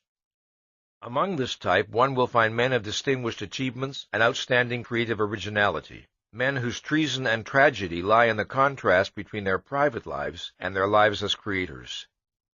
These are the men who have the courage to challenge the cognitive judgments of world figures, but lack the courage to challenge the value judgments of the folks next door. It must be understood that none of the social metaphysical types I have described are intended to represent mutually exclusive categories. Any particular social metaphysician may possess characteristics of several types. The purpose of such a typological description is to isolate certain dominant trends among social metaphysicians. The forms that social metaphysics can take are virtually unlimited, but if one grasps the principles involved, one will be better able to understand the appalling consequences to which such social metaphysics leads. It has been barely possible here to hint at those consequences. The full story cannot be told in so brief a discussion, but it is written in blood across the pages of history. Now, let's examine the psychology of sex and romantic love and their relationship to self-esteem. The two sources of greatest potential happiness for human beings are productive work and romantic love. Through the productive use of his mind, man gains control over his existence and experiences the pleasure and pride of efficacy. Through romantic love, man gains the ultimate emotional reward of his efficacy and worth, not merely as a producer, but as a person, the reward and celebration of himself and of what he has made of himself, that is, of the kind of character and soul he has created. The experience of romantic love answers a profound psychological need in people, but the nature of that need cannot be understood apart from an understanding of a wider need, that is, man's need of human companionship, of human beings he can respect, admire, and value, and with whom he can interact intellectually and emotionally. Everyone is aware of the desire for companionship, for someone to talk to be with, to feel understood by, to share important experiences with, the desire for emotional closeness with another human being. What is the nature of the psychological need that generates this desire? I shall begin by giving an account of two events that were crucial in leading me to the answer, because I believe this will help you to understand the issues involved. One afternoon, while sitting alone in my living room, I found myself contemplating with pleasure a large philodendron plant standing against a wall. It suddenly occurred to me to ask, what is the nature of this pleasure? What is its cause? Essential to my enjoyment was the knowledge that the plant was healthfully and glowingly alive. There was the feeling of a bond, almost a kind of kinship, between the plant and me. In the midst of inanimate objects, we were united in the fact of possessing life. Suppose, I thought, one were on a dead planet where one had every material provision to ensure survival, but where nothing was alive. Then suppose one came upon a living plant. surely one would greet the sight with eagerness and pleasure. Why? Because, I realized, all life by its very nature entails a struggle, and struggle entails the possibility of defeat. Man finds pleasure in seeing concrete instances of successful life, as confirmation of his knowledge that successful life is possible. It is, in effect, a metaphysical experience. If such is the value that a plant can offer to man, I wondered, then cannot the sight of another human being offer man a much more intense form of that experience? The next crucial step in my thinking occurred on an afternoon when I sat on the floor playing with my dog, a wire-haired fox terrier named Mutnik. We were boxing with each other in mock ferociousness. What I found delightful and fascinating was the extent to which Mutnik appeared to grasp the playfulness of my intention. She was snarling and snapping and striking back, while being unfailingly gentle in a manner that projected total, fearless trust. The event was not unusual. It is one with which most dog owners are familiar. But a question suddenly occurred to me. Why am I having such an enjoyable time? What is the nature and source of my pleasure? Part of my response, I recognized, was simply the pleasure of watching the healthy self-assertiveness of a living entity. But the essential factor causing my response pertained to the interaction between the dog and myself, the sense of interacting and communicating with a living consciousness. Suppose I were to view Mutnik as an automaton without consciousness or awareness, and to view her actions and responses as entirely mechanical. Then my enjoyment would vanish. The factor of consciousness was of primary importance. Then I thought, suppose I were left on an uninhabited island. Would not the presence of Mutnik be an enormous value to me? Obviously it would. Because she could make a practical contribution to my physical survival? Obviously not. Then what value did she have to offer? Companionship. A conscious entity with whom to interact and communicate as I was doing now. But why is that a value? The answer to this question, I realize, would explain much more than the attachment to a pet. Involved in this issue is the psychological principle that underlies man's desire for human companionship. It is the principle that would explain why a conscious entity seeks out and values other conscious entities, why consciousness is of value to consciousness. When I identified the answer, I called it the Mutnik principle, because of the circumstances under which it was discovered. Now let us consider the nature of this principle. My feeling of pleasure in playing with Mutnik contained a particular kind of self-awareness. The self-awareness came from the nature of the feedback Mutnik was providing. From the moment I began to playfully box, she responded in an equally playful manner. She conveyed no sign of feeling threatened. She projected an attitude of trust and pleasurable excitement. The effect of Mutnik's behavior was to make me feel seen, to make me feel psychologically visible. Mutnik was responding to me not as to a mechanical object, but as to a person. What is significant is that Mutnik was responding to me as a person in a way that I regarded as objectively appropriate. Had she responded with fear and an attitude of cowering, I would have experienced myself as being misperceived by her and would not have felt pleasure. Now, why does man find pleasure in the experience of self-awareness and psychological visibility that the appropriate feedback from another consciousness can evoke? Consider the fact that normally man experiences himself as a process, in that consciousness itself is a process, and the contents of man's mind are a shifting flow of perceptions, thoughts, and emotions. His own mind is not an unmoving entity which man can contemplate objectively, as he contemplates objects in the external world. He has, of course, a sense of himself, of his own identity, but it is experienced more as a feeling than a thought.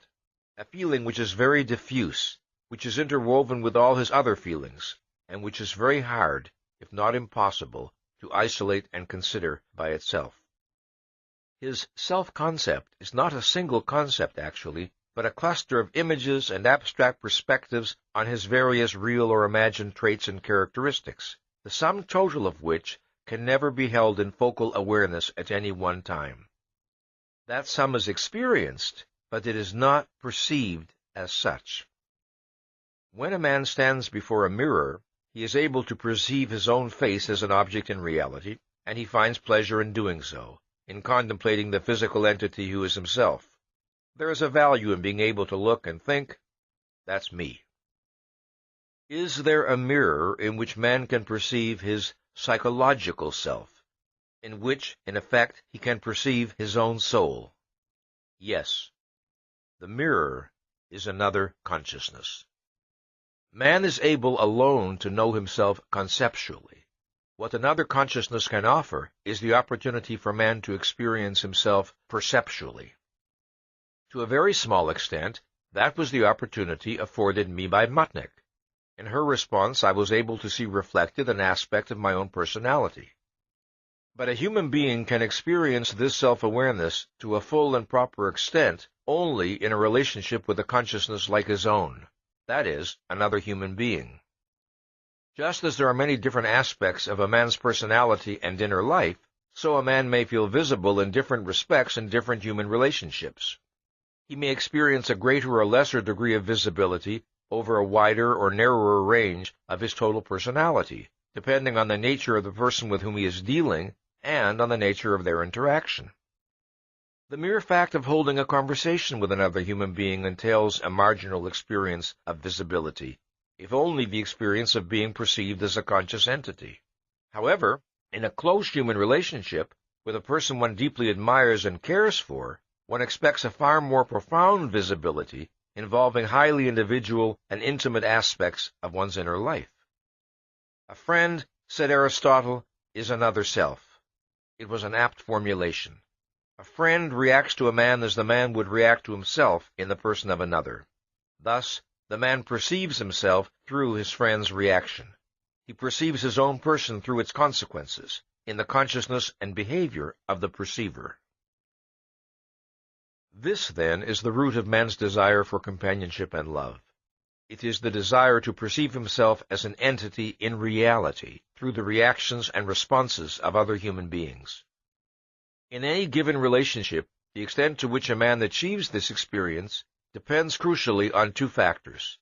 First, the extent of the mutuality of mind and values that exists between himself and the other person. Second, the extent to which his self-image corresponds to the actual facts of his psychology, that is, the extent to which he knows himself and judges himself correctly. The desire for visibility is usually experienced by men as the desire to be understood by other human beings.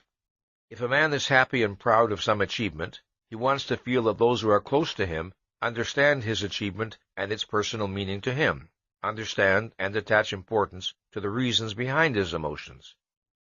Or, if a man is given a book by a friend and told that this is the kind of book he will enjoy, the man feels pleasure and gratification if his friend's judgment proves correct, because he feels visible, he feels understood. Or if a man suffers over some personal loss, it is of value to him to know that his plight is understood by those close to him, and that his emotional state has reality to them. It is not blind acceptance. This must be emphasized. It is not blind acceptance that a normal person desires, nor unconditional, quote-unquote, love, but rather understanding. The great majority of contemporary psychologists regard man, in effect, as a social metaphysician by nature, who needs the approval of others in order to approve of himself. But it would be a gross error to confuse the motives of the social metaphysician, which are pathological, with a healthy person's desire for visibility. A psychologically healthy person does not depend on others primarily for his self-esteem. He expects others to perceive his value, not to create it. Unlike the social metaphysician, he does not desire approval indiscriminately or for its own sake.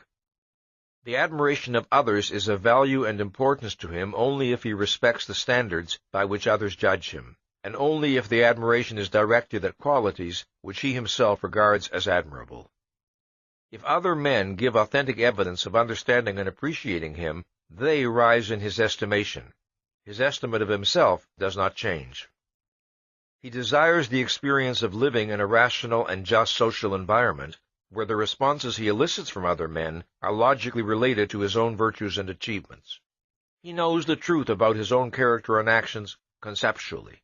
He wants to experience it perceptually, through and by means of its consequences in persons who share his values.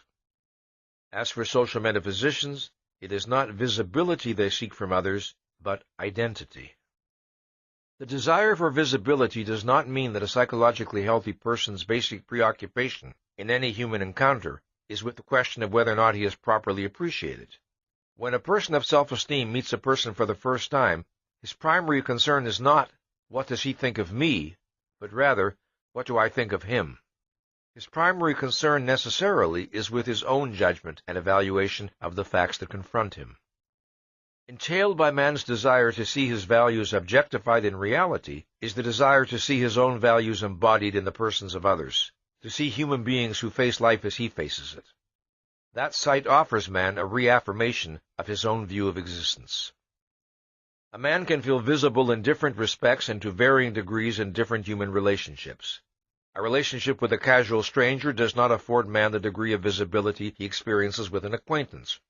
A relationship with an acquaintance does not afford man the degree of visibility he experiences with an intimate friend. But there is one relationship which is unique in the depth and comprehensiveness of the visibility it entails: romantic love. Contained in every human being's self-concept is the awareness of being male or female. One's sexual identity, the way one psychologically experiences one's maleness or femaleness, is normally an integral and intimate part of one's experience of personal identity. One's psychosexual identity is the product and reflection of the manner in which one responds to one's nature as a sexual being, just as one's personal identity is the product and reflection of the manner in which one responds to one's nature as a human being. To what extent is one aware of oneself as a sexual entity? What is one's view of sex and of its significance in human life? How does one feel about one's own body? How does one view the opposite sex? How does one identify the respective sexual roles of man and woman? How does one evaluate one's own sexual role? It is his answers to such questions that determine a human being's sexual psychology.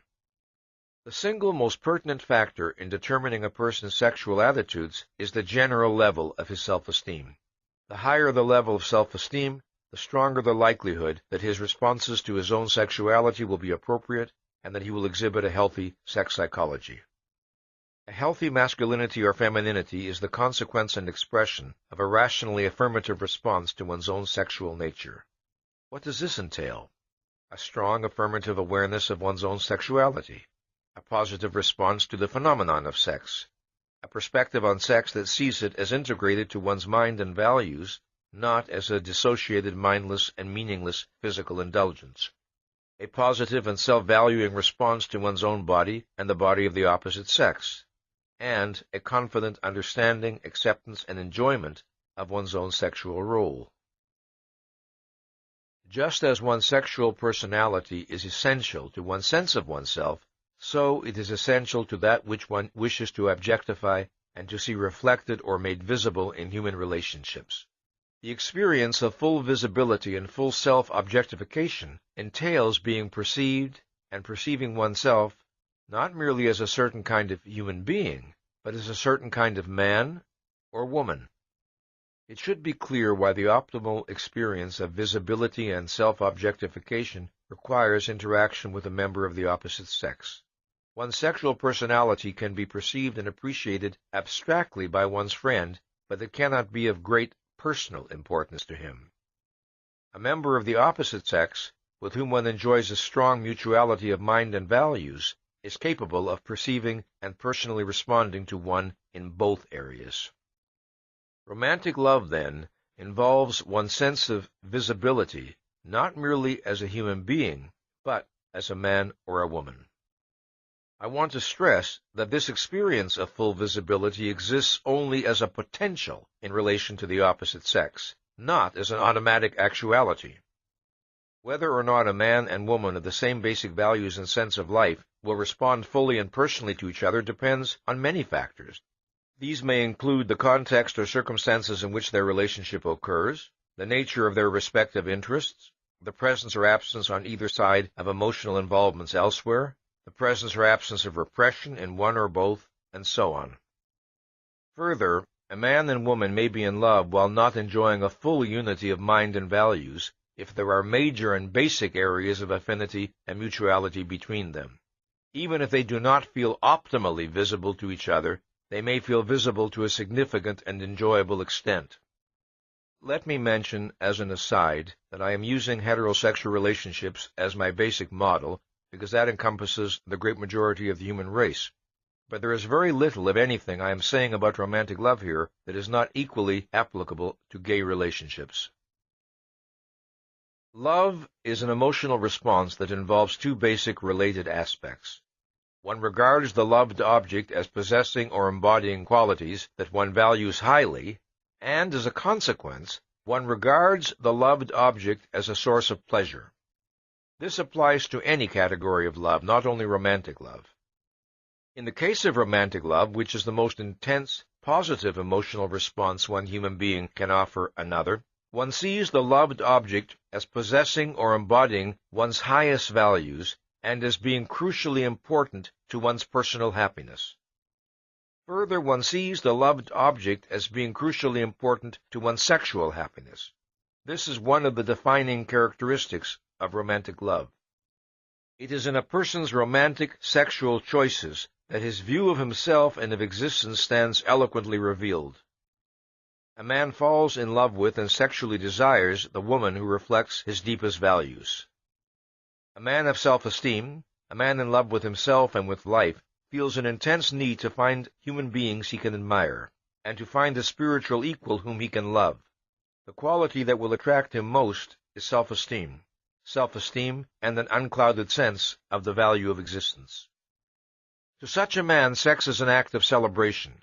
Its meaning is a tribute to himself and to the woman he has chosen, the ultimate form of experiencing concretely and in his own person the value and joy of being alive.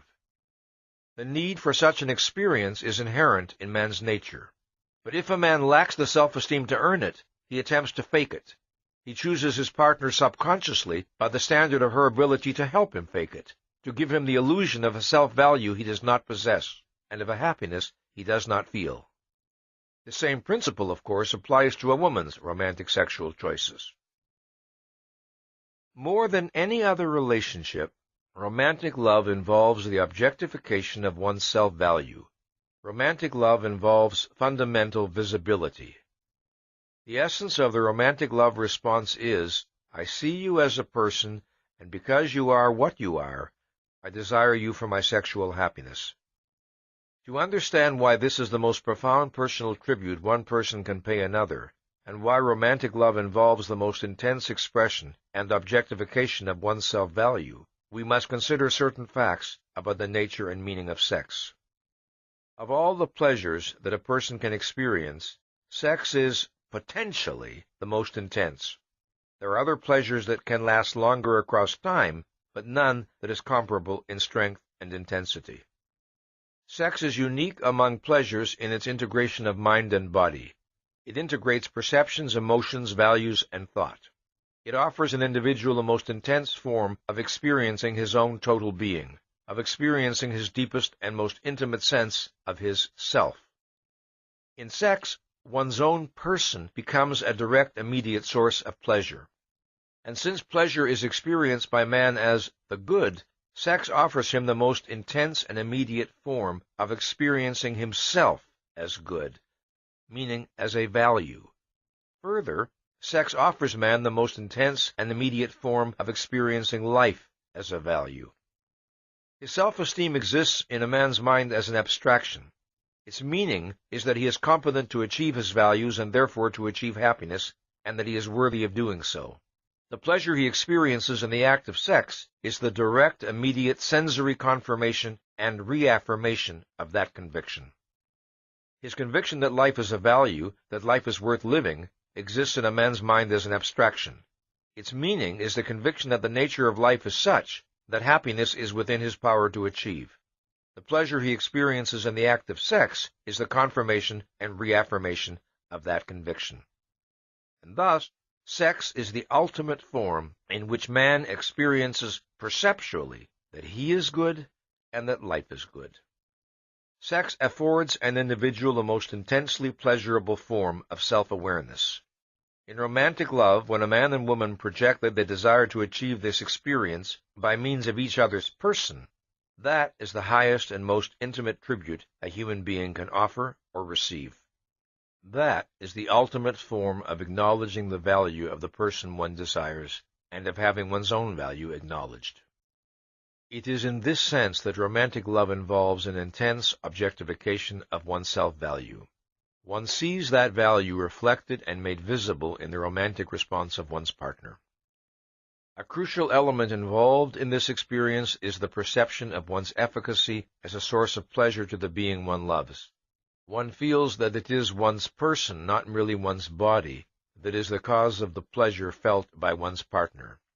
Thus, one sees one's own soul and its value in the emotions on the face of one's partner.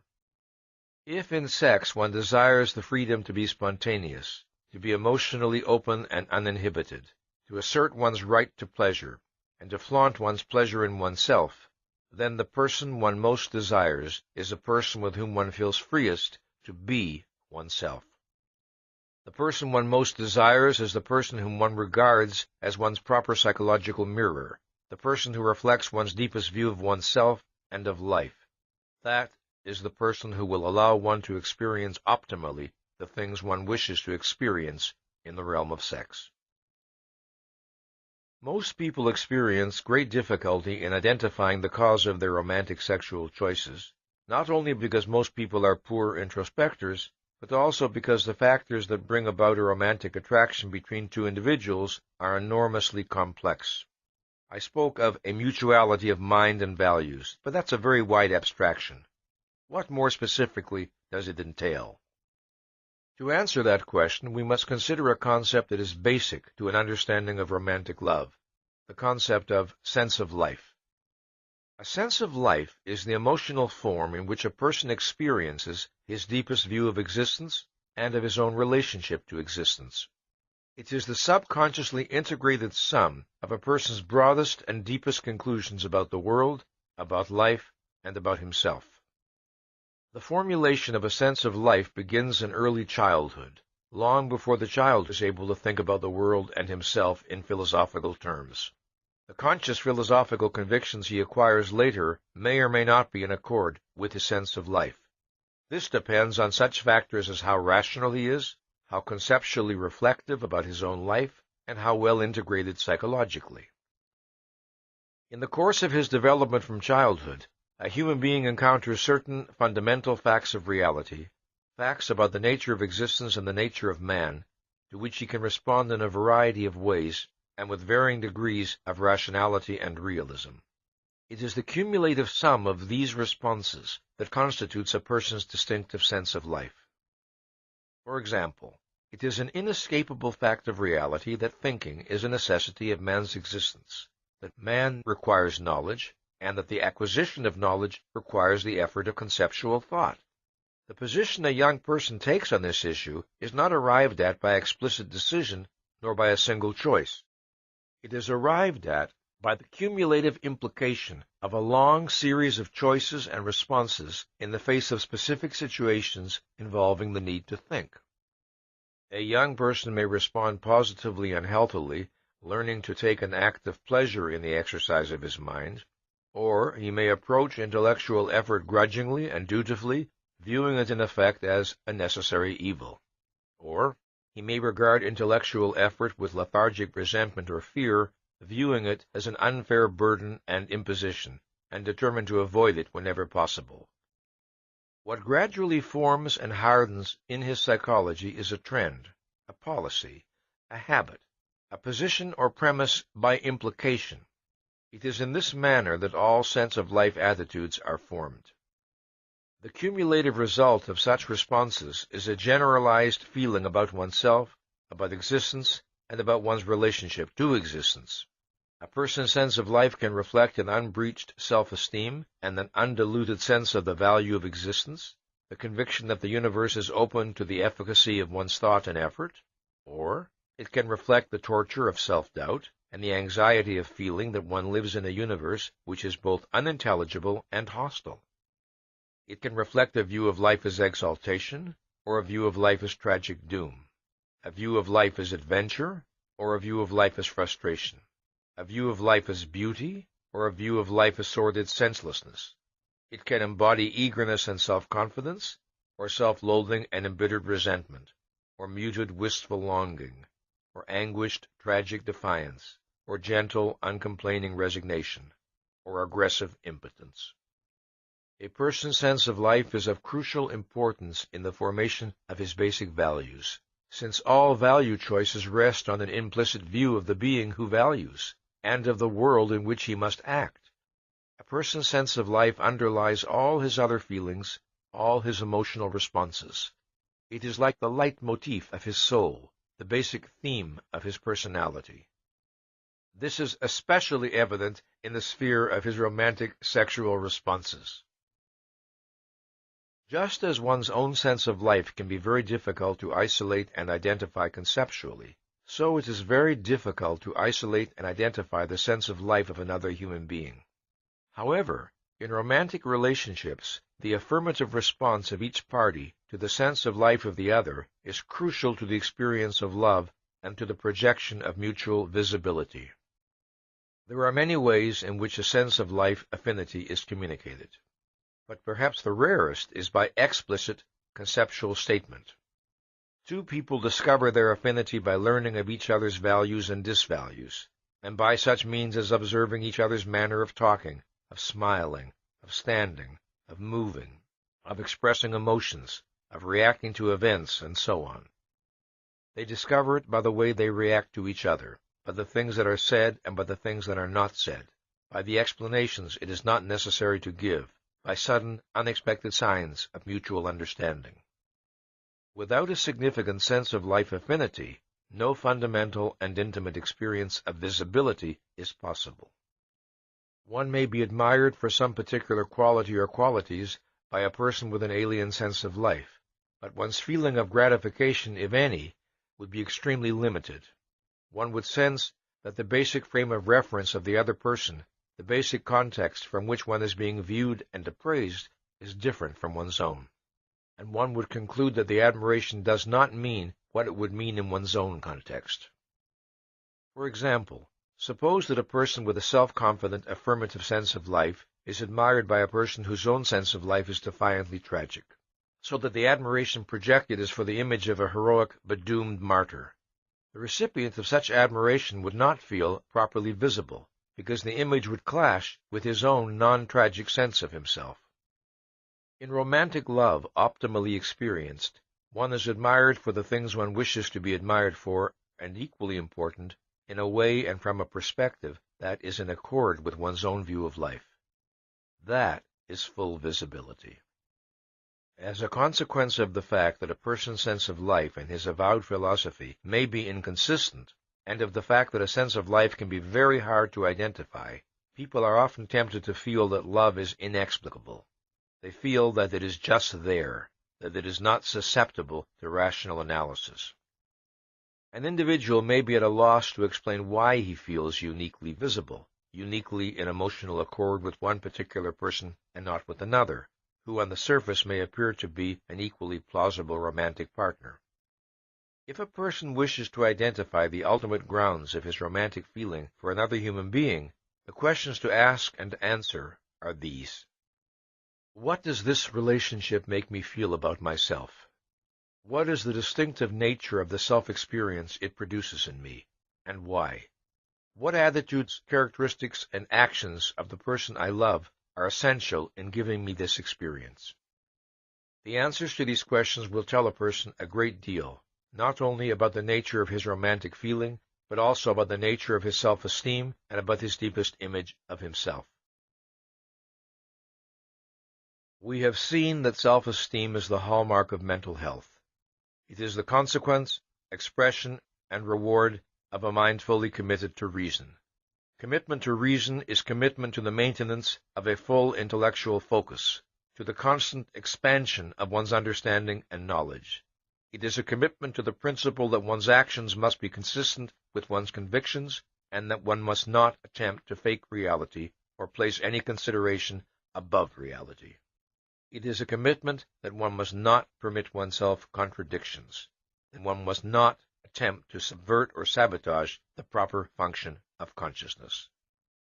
In our analysis of needs, I discussed the fact that the frustration of a need does not necessarily result in the immediate or direct death of the organism.